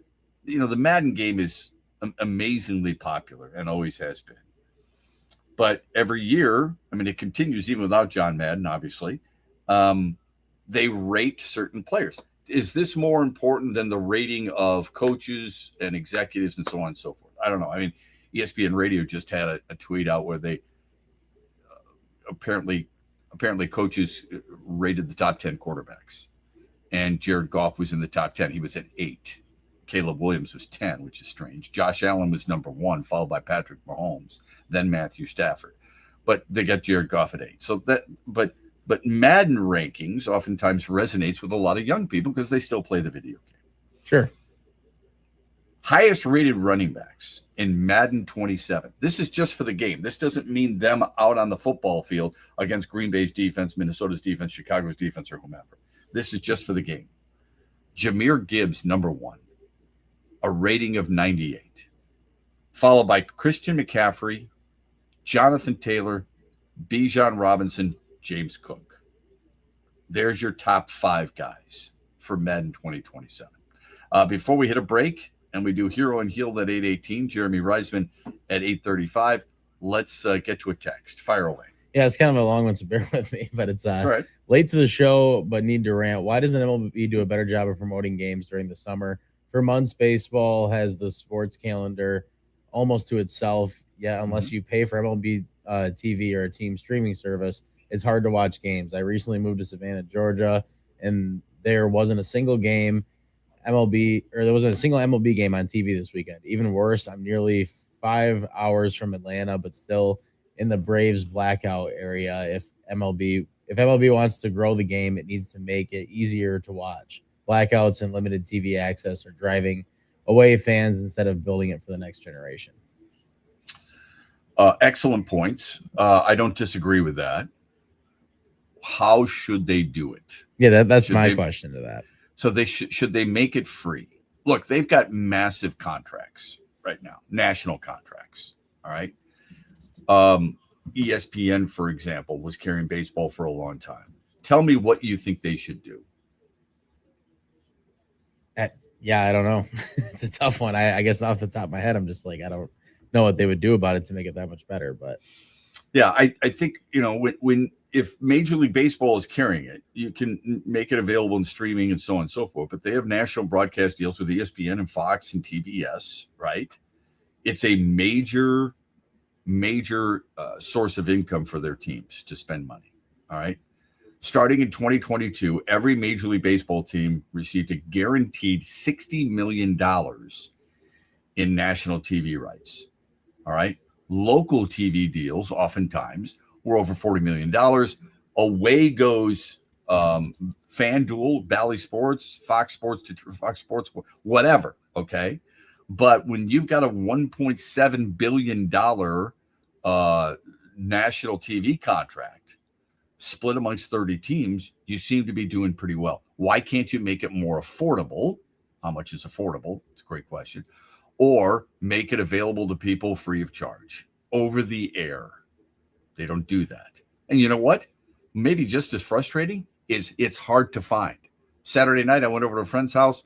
They were right on the lake. They're like, this streaming service sucks. They were so pissed about all that stuff. But that's when you also have teams that are a little different too, depending on their deals. Okay. So for example, the local TV deal, the Yankees get an estimate of $145 million. It's a lot of money from ML. It's a hell of a lot more than the Colorado Rockies, isn't it? Maybe that's a heel, but I agree with you. I think at MLB, they want to grow the game. They have to do a much better job of making it available to fans who want to watch the games. We got Hero and Heel on the backside. We're brought to you this hour by our friends at Soaring Eagle Casino and Resort. In the Den with Dan Dickerson. It's a new day to celebrate and be free. And it's a new day full of action and excitement because it's a day for winning. Only at Soaring Eagle Casino and Resort. Soaring Eagle Casino and Resort, your getaway reimagined. Thanks to Tigers media relations guru Peter Chase, there are some pretty incredible Kevin McGonigal notes leading up to the All-Star break. The 21-year-old rookie is just accomplishing some things few have ever done in history. In the last 80 years, McGonigal is one of 5 rookies, 21 years old or younger, to reach 99 hits or more by the All-Star break. Since the All-Star game began in 1933, McGonigal is just one of 3 players to reach base safely at least 160 times before the All-Star break. The other 2, Mike Trout and Al Kaline. McGonigal is just the 3rd Tiger to ever make the All-Star team at 21 years old or younger. Mark Fidrich and Al Kaline were the other 2. And McGonigal will go into the All-Star break with the highest WAR among all players in the American League at 4.9. He's just ahead of KC's Bobby Witt Jr. Celebrate the soul of folk and Americana.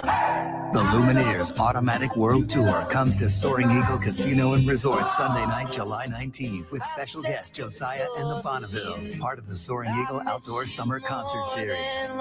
Tickets start at $67 and are on sale now at the box office or online at etix.com. Showtime 8 p.m. See the Lumineers live with Josiah and the Bonnevilles, July 19th at Soaring Eagle Casino, SoaringEagleCasino.com. What's up, Michigan? You're listening to Shep. Don't forget the huge show later today at 3 on the Michigan Sports Network.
Back with you here on X's and Bros, Monday through Friday, 6 until 9.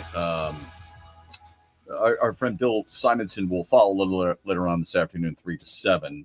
Billy had a comment on X earlier this morning about why are people, what are people doing here? He said, this is a guy, Scooble, leads the Tigers to back-to-back unexpected playoff appearances, wins in consecutive Cy Young Awards in both years as the best pitcher in the American League. Yet some Michigan people still think like he can't go more than 6 innings, and they'll take some hope that they pan out. Well, first of all, he's not the only one who led them. That's number one. Number two, unexpected playoff appearances? By whom? I expected it. I was disappointed, quite honestly.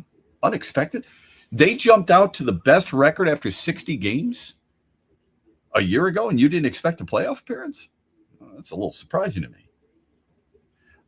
Can't go more than 6 innings. It's not that people don't think he can go more than 6 innings. It's that people are going, how come he's not? How come he's not demanding that he stay in the game? He says, you can see the life Scuba brought back to a team that was dead in the water at the end of May. Didn't Andy say earlier that he's 8-11? The team is 8-11 over his. Yeah, since September. Yeah, yeah. Trade him and the Tigers miss the playoffs. Maybe. There's no guarantee they're making the playoffs with him anyway. Giving them life again. It was definitely their lineup that gave him life again, in my opinion. It was the home runs, the power. Yeah, that was a huge part of it. Yeah, Troy Melton was a big part of it. Yeah, their pitching is great. Don't get me wrong. Yeah, but the power has been the noticeable, really noticeable difference to me. I mean, they've led the majors for a certain amount of time there. But not that it's Billy, because it's not fair to say this. When somebody can't defend themselves. But when people say, you know what, you got to keep him. Where is it? Go ahead and sure sign him for what? Number one. Number two, if you don't sign him or you don't trade him, and you don't get anything in return, what are you going to say? We're going to open up in May. In April and say, shame on Scott Harris? Of course you are. So I wrote back, I go, look, here's the deal. Their frustration, fans' frustration, is that he doesn't demand to stay in games. You're going to spend $40 million for 6 innings and a 96-pitch count? Fans are also wondering if a player wants to stay here, then tell the agent to get it done. See Ramirez, Raleigh, and others. It's not like he'd be the first to do it. It's very strange to me. All right, let's get to every Monday at 8:18. We do hero and heels, the best and the worst. Here's my hero. It's Jannik Sinner, number 1 seed beat Alexander Zverev, the 2 seed at Wimbledon in 4 sets to win the 2nd straight title at the All England Club. Sinner has now won 5 majors. He's beaten Zverev 10 straight times, 11 of 15 overall. His 27 wins at Wimbledon is tied for 4th most in a player's first 6 appearances there. Again, tied for 4th most in a player's first 6 appearances. He's got 27 wins at Wimbledon. The victory was also his 100th major match win. He's my hero of the weekend. It's a good pick. For me, I got Eduardo Valencia, the Tigers rookie who finally got a chance. He's been in the Tigers organization for 8 years, man. And not only did he hit the home run in his first at bat, he's been 5 for 10 since he's been called up. He has 2 home runs now. Also to key RBI in one of their wins against would they play before the Phillies? I forget. For some reason, I'm forgetting it right now. Is it the A's? The A's were in A's, that's it. Yes, okay. So he has 3 RBIs too. Just making the most out of his opportunity after being in the minors for that long. I can appreciate that when anybody does that. So I think he deserves that kind. We haven't really got the chance to talk about him as much for what he's done. So I just wanted to make sure I gave him a shout out. It's a good one. I like that. Yeah, he's been really good. Impressive. Now, here's my heel of the weekend. It's MLB Commissioner Rob Manfred. I mean, to other people's points, somebody had texted earlier and been frustrated with MLB and the ability to watch. And admittedly, I'm not a fan, but I have admitted when he's done things well. There just aren't many examples. No league does the draft like the NFL, right? Major League Baseball took too long to adopt a similar spectacle, but they finally did something. So that's a positive, but it's a big deal, especially when at least the league should be indicating such. When you're announcing players' names. The problem is when a league wants to showcase its talent, it should at least properly pronounce the names of their future stars. Rock Chalowski of UCLA was the first overall pick by Chicago. The commissioner mispronounced the name. The kid has been a 2-time Big Ten Player of the Year, Baseball America's College Player of the Year in 2025, and he mispronounced it, calling him Rock Chalewski. It's embarrassing for the league. And another knock against Rob Manfred, and rightfully so. How about yours? My heel is the New York Mets. We complain about the Tigers' defense and inability to close games out this year. I don't know if you saw what happened yesterday, but I'm sure you did. Lindor made another just really bad error at shortstop that set up them giving up 2 runs to the Red Sox in the 9th inning. They ended up losing the game in extra innings after that, just sac fly. The Mets are now 40-57 in 16 games out of first place in the NL East. They're only 2 games ahead of the Royals and Angels for the worst record in baseball, and they have the highest payroll. They have 1 win more than Colorado. It's insane. Okay. Colorado's got 39 wins. That's immediately where I went. I went right to Colorado, and then I was like, let's see how far they're even up from like the worst just team in the league all in general. And it's only 2 games. It's crazy that bad. On top of that, only Colorado has a worse run scoring differential. I mean, that team is lost. It goes to show you again that it doesn't matter how much money you spend. You can go out and sign Juan Soto. You can sign Francisco Lindor. You can sign the Jacob deGroms of the past. You can sign all kinds of different free agents and try to spend your way to a championship. It doesn't always work. Nope. Look at their payroll and then show me Colorado's payroll and Kansas City's payroll. It's ridiculous. It is obviously a team that is lost, that does not like one another, does not get along with one another, does not play on the same page as one another. And it's you're going to have to blow that up. It's truly embarrassing. It really is. All right, let's get to the final results, because since we got Jeremy Reisman coming up, let's get to the final results of our poll question from Friday. We have a Mitch Lanswell poll question every day. Is there any team in the AL that scares you? Yes, the Rays or Yankees. No, it's wide open. Not yet, but someone will add at the deadline. What did the masses say about our Mitch Lanswell poll question? No, it's wide open with 61% of the vote, but it's relatively widespread. Not yet. The deadline is looming was 25%, and the Rays and Yankees, being the scary teams per se, were 14% of the vote. Okay. We've got another one for you out there right now. What's your impression of the Tigers at the All-Star break? Vote as often as you want at XB Mornings. The results come your way in the 8 o'clock hour tomorrow. How'd you do on the daily wager on Friday? Yeah, I think it's my first time not having a winning week in a while. I went 2-3 last week, but I had Sandy Alcantara under 5.5 strikeouts. He still struck out the Guardians 8 times, so they let me down in that aspect, I guess. And either way, even with the 8 strikeouts, he still picked up the loss, and they lost the game. The Marlins did, so it was 3-2. I'm gonna go. There's not much to bet on tonight because baseball's not there. There's no World Cup game, so I'm gonna go with the home run derby because it's like the one thing that you can bet on and watch tonight. I'm gonna go Ben Rice to make the semifinals. It's at plus 125. He has the second most home runs in the ML or in the Derby this year, only behind Kyle Schwarber. I feel like sometimes there's always a first timer that kind of at least makes a run. I think Ben Rice is gonna be the guy to do it. All right, we'll be watching for that. He's got to make the semifinals. He is third in all of baseball. Schwarber, Yordan Alvarez, Ben Rice. That's how it goes in ranking home runs in Major League Baseball this year. When we come back, Jeremy Reisman joins us. We will talk Lions football, specifically about where this team might be better and what the deepest concern is. On top of that, the fact that 4 teams are interested in Terrion Arnold. Get his thoughts on that and a whole lot more as we move forward here on a Monday morning, brought to you by Soaring Eagle Casino and Resort. Huge here for the Michigan High School Athletic Association. You can stay up to date on the latest from Lansing 24/7 at MHSAA.com, at MHSAA on Twitter, and MHSAA on Facebook. The latest news, press releases, and stories connected to every high school in the state of Michigan, available for you 24/7 from the Michigan High School Athletic Association. Log on to MHSAA.com, at MHSAA on Twitter, and MHSAA on Facebook. And if you're looking for archive, boys and girls, high school sports, MHSAA.TV. That's MHSAA.TV. 24/7, everything you need to know about high school sports in Michigan. Log on to MHSAA.com. Rod Stewart returns to Soaring Eagle Thursday, September 3rd. The Soaring Eagle Summer Outdoor Concert Series with special guest Richard Marks. Tickets start at $71 and are on sale now at the box office and etix.com.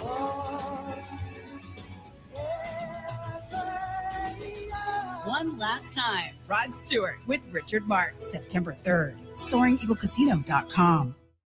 Where are you watching the Tigers this year? Superfly Hayes here for Detroit Sportsnet. Sign up like the Ute Show did with the Detroit Sportsnet Tigers Wings package. Subscription info at tigers.com and MLB.com.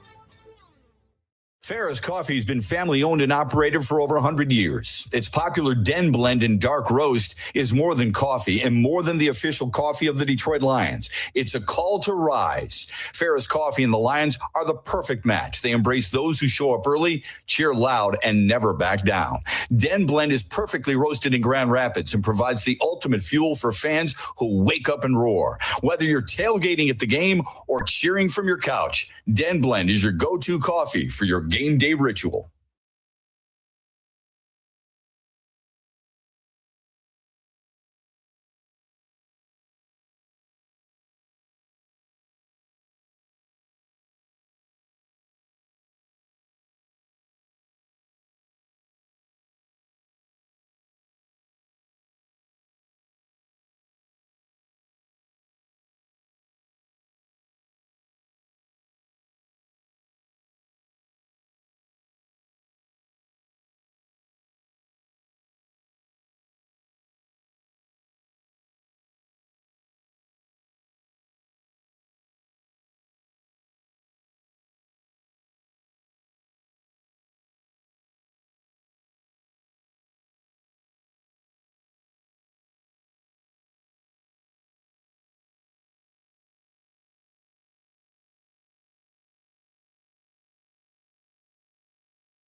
5 after the hour. Welcome back, X's and Bros, Monday through Friday throughout the great state of Michigan. Whether you're listening in Cadillac or Grand Rapids or Kalamazoo or Holland, whether you're got us locked in Petoskey or Charlevoix or Traverse City or streaming live, we're glad you're with us.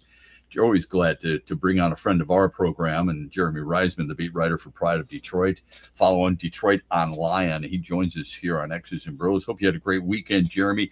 The Drew Petzing story is knee deep. We know that the offense for this team is extremely talented. Just to refresh people's memories, what do you think Drew Petzing will bring to this offense? Who do you think will excel most under his guidance? It's a good question. I mean, I think if you look at the work he did in Arizona, they were pretty flexible with what they had to do based on their personnel. But I think at the core of what he likes to do is really develop that run game and create kind of unique ways to create lanes, to move pieces around, to really feed their backs. You know, they had some talented backs there with James Conner and company over there in Arizona. And so, you know, it's probably the layup answer here, but especially considering everything that the Lions are saying about the man, but it certainly sounds like Jahmyr Gibbs to me would be one of the guys that benefits the most. You know, considering some of the new coaching staff has experience with Hank Fraley as well, the offensive line coach, feels like they've really set themselves up well to kind of turn around the run game a little bit. Not that last year was a bad year from Jahmyr Gibbs, but it's probably not up to his lofty standards. Certainly wasn't up to the offensive line's standards. And so you make those investments in the offensive line. You bring in Drew Petzing, who I think has a pretty good handle on how to utilize different schemes and formations in order to create those rushing lanes. I think I'd be very surprised if the Lions running game doesn't see a pretty significant shot in the arm this season. Well, when you look at the offensive backfield, and Jahmyr Gibbs and Isaiah Pacheco, how is it, do you think, different? Could it be better than the tag team of Gibbs and David Montgomery? Well, I think the difference certainly seems like they're going to make Jahmyr Gibbs more of the bell cow back. And obviously we saw a lean towards that last year. And I think that's probably part of the reason why David Montgomery is gone. Part of that was, I think, due to them wanting to get Gibbs more playing time. But I think part of it was, you know, the Lions weren't playing with these big leads like they were in previous years. I think just giving Jahmyr Gibbs the ball more could make it a better unit. But, you know, I think if you're looking for downsides, because I think it's probably pretty easy to say that David Montgomery is a better back than Isaiah Pacheco at this point in their careers. You know, if anything were to happen to Jahmyr, I think the Lions would be in a little bit of a worse place than they would have last year, right? I think David Montgomery is very much a 3-down back. I'm not saying Pacheco isn't, but I think he has a lot more to prove when it comes to that significant of a role. That said, you know, if he can regain some of the explosiveness, some of the physicality that we saw very early in Isaiah Pacheco's career, you know, he can be a guy that can be a change of pace back, a guy that, you know, you throw in for 3, 4, 5 series a game and just let him take it from first to third down. He's capable, I think, of being a 3rd-down back. It's just he has to prove he's beyond the injuries. He has to prove that some of that athleticism is back after some serious leg injuries. So, you know, I wouldn't say that the backfield is better just in terms of personnel, but the results might be better just because, again, you invested in the offensive line, you invested in Drew Petzing. I think those guys both really stand to benefit a lot from that. If you're a Lions fan, you're already following him on Twitter at Detroit Online. Jeremy Reisman with us here on X's and Bros. You tweeted out 2 days ago, I haven't capitalized. Watched enough tape to say confidently Sewell is a top 5 offensive tackle. Don't have enough time to watch ample Slater Wirfs alt film, but I hear the way coaches talk about him. He said that he didn't have as good a year ago, and yet all the numbers would suggest otherwise. How difficult will the transition be for him moving right tackle to left tackle in your mind? Yeah, you know, it really hasn't been a thing that I think Lions fans should have much concern about. Obviously, that's left tackle, the position he played mostly in college. And, you know, even when he first got here, remember, he was scheduled to be the right tackle, and then Taylor Decker suffered an injury in training camp, and he with pretty much no warning had to slide over to left tackle and did a pretty good job for whatever it was, half the season or so. So, obviously it's going to take some sort of transition, and the Lions, I think, were pretty far ahead of this in letting him know probably very shortly after last season ended that, even if Taylor Decker comes back, that we're heading towards this change. So certainly had all the reps that he needed in the spring. I imagine that's obviously going to continue in the upcoming weeks here when they report for training camp. So I don't have a ton of concern about it. I think he's proven enough at the left tackle position, both in the NFL and in college. And he's just such a tremendous athlete that I don't think it's going to be too much for him. And with the way the NFL works today, like going up against the premier edge rushers of the team in the league, they can be over the left tackle, they can be over the right tackle. So he's gone against the best of the best, and it's not going to be any different over there at left tackle. So of the concerns about the Lions 2026 season, I think this should be pretty low on the list. I don't want to sound hypocritical because I love football. I could watch it every single day, literally. Could watch the NFL every single day. But do you think the NFL has a bit of a toxicity problem right now? Terrion Arnold is been brought up on charges, 2 serious charges that could keep him behind bars for years. And yet there are 4 teams who are interested in bringing him on, and his agent is suggesting that within 45 days he may have an offer. What is the NFL supposed to do? What can they do? And what haven't they done enough of to have these types of issues? And he's not alone, by the way. There's plenty of guys who are out there, with misdemeanors and problems with domestic assault and so on and so forth. What is being done about that? And how much do you think it affects the NFL in general? Well, to answer the second question, I would say probably not too much, right? This is not a new problem. And, I don't know if athletes are any more subject to, unlawful things than the general population, but it's no, but they're given more of a free pass. They're given a hell of a lot. Sure. If you are up on those charges, you are not working, period. Right. Okay. No doubt. There's nobody knocking on your door, right? Right. And the NFL is also, if you're good enough, you'll find an opportunity. If you're not good enough, people will cut you, right? And they won't bother dealing with the headache. Sure. I think with Terrion, the case is interesting because I think there's a general feeling amongst a lot of people that he'll end up on the commissioner's exempt list, which basically means he can't play, can't practice. I don't know what the timeline of that looks like. I don't know. It's the tricky part about predicting that sort of thing is it's completely up to Roger Goodell. He has full reign. There's no clear guidelines of who gets put on that list and who doesn't, but you'd have to imagine a guy facing 8 felonies would qualify for that. And if that's the case, no team is going to touch him. He'd just basically sit on the roster all year until he decides to take him off the list. So I'm very curious to see how that actually plays out.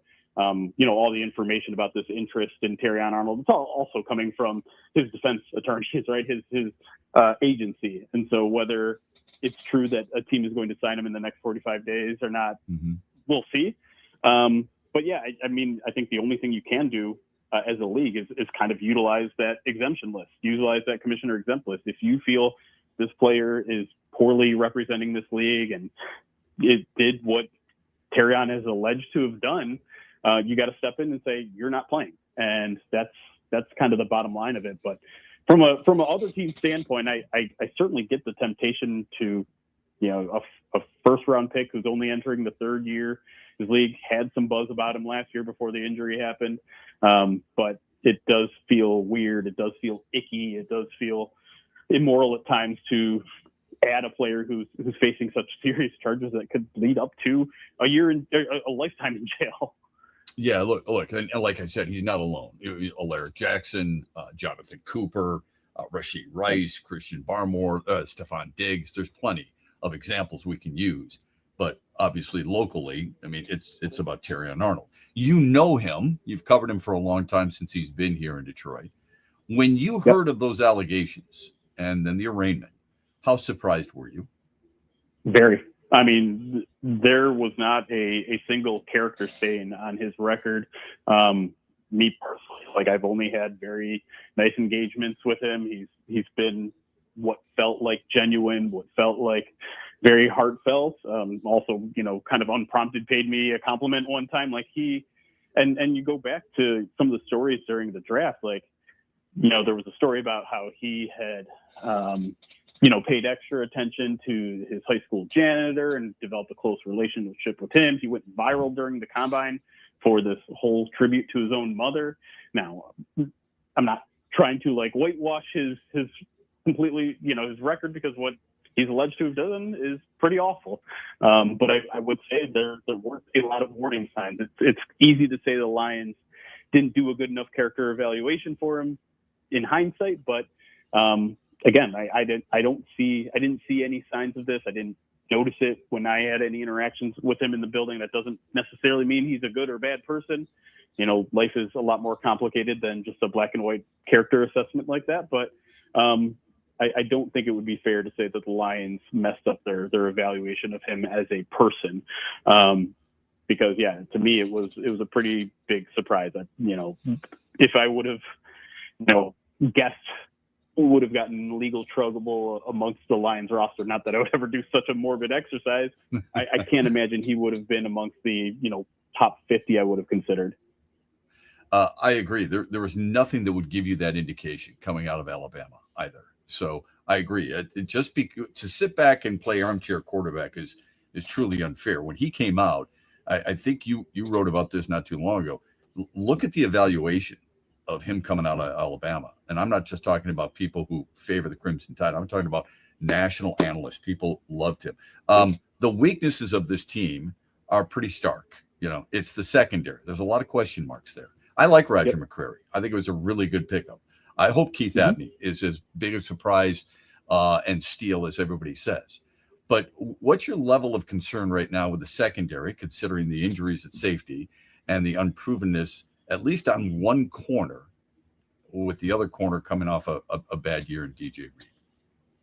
Yeah, I mean, there really aren't any definitive answers in the secondary right now at all, right? Like, I'm with you. I like Roger McCreary a lot, but we also have to face the fact that he got traded last season, and then the team that he got traded to chose not to re-sign him this year when the Rams were that team, and they obviously got super aggressive at cornerback, and McCreary wasn't part of their plans.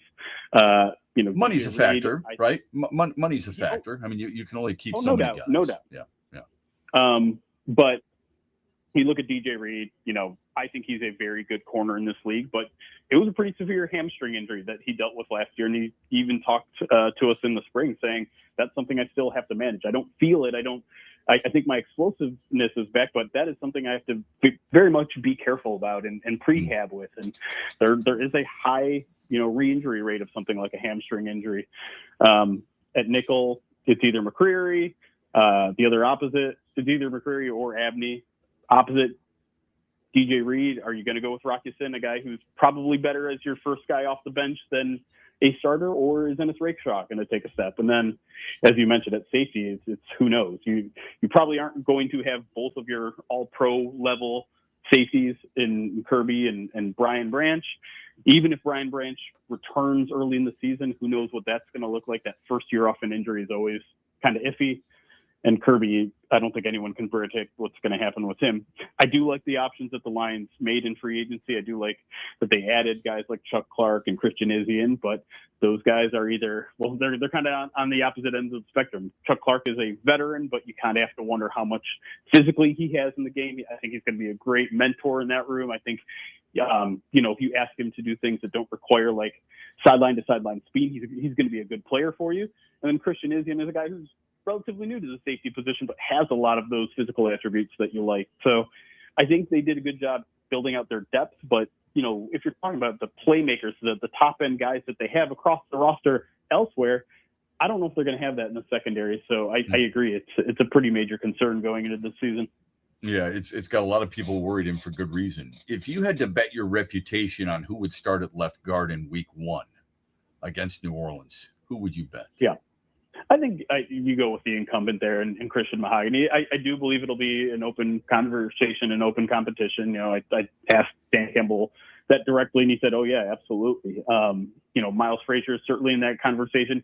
He seemed to really like Ben Barch, who we didn't get to see in the spring because they're being a little cautious with his, I think it was a foot injury from last. A veteran with experience, and it's clear to me that the Lions wanted to add competition to that position, which I think tells you all you need to know about how they felt Christian Mahogany played last year. Now, does that mean Christian Mahogany is in the doghouse? No, I don't think so at all. I think they're just kind of trying to add a little fuel to the fire, add a little bit of motivation for him to take the next step. He looked really good towards the end of his rookie season, and I don't think that was a mirage. But as this team always promotes, they think competition brings out the best in players, and so they're hoping, I think, that happens with Mahogany. But I wouldn't count out anybody else. We know this team doesn't hand out winning starting positions based on draft, based on reputation, based on what happened last year. So he's going to have to go out there and win it, but I do think he's entering training camp as probably the odds-on favorite. Who's the one player you think has to have a bounce-back season to make this team better than we think it can be? I said, I think McNeil.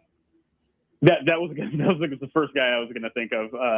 I think so much of how this defense is, I think they're going to have to rely so much on the defensive line this year because of all the questions in the secondary, because, the linebacker crew is going to be missing Alex Anzalone, that they're going to have a ton of disruption, not just in terms of pass rush, but they need to get in the backfield and in the run game as well. And, I think Aleem McNeil is kind of the key to all of that. Yes, they invested in the edge position finally.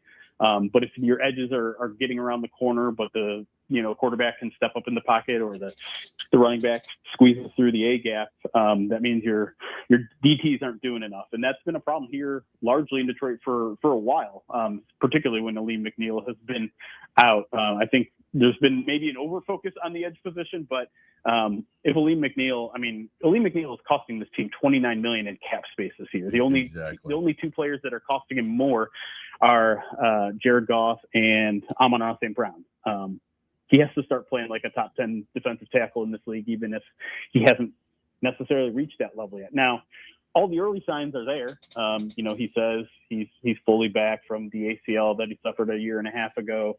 Says he feels better than ever, but those are the headlines you read every year in the spring. He has to actually go out there and do it, especially when the pads come on. So I think he can transform that defensive line. I think on paper it looks probably better than most of the league. I wouldn't say it's necessarily a top 10 or a top 5 unit in the league, but if he can play to his full potential, if he can play to the level that the Lions believed he was going to play at when they handed him that 4 extension, you pair that with Aiden Hutchinson, you pair that with, Tyleik Williams in year 2, and then DJ Wanham and your rookie Derek Moore on the other end. Like, that's not a bad group of guys. Now they have to all stay healthy because I don't really love the depth there on the defensive line. But if those guys play to their full potential, I think they could be a true force in this league and really help out the back end of that defense, which is going to need some help.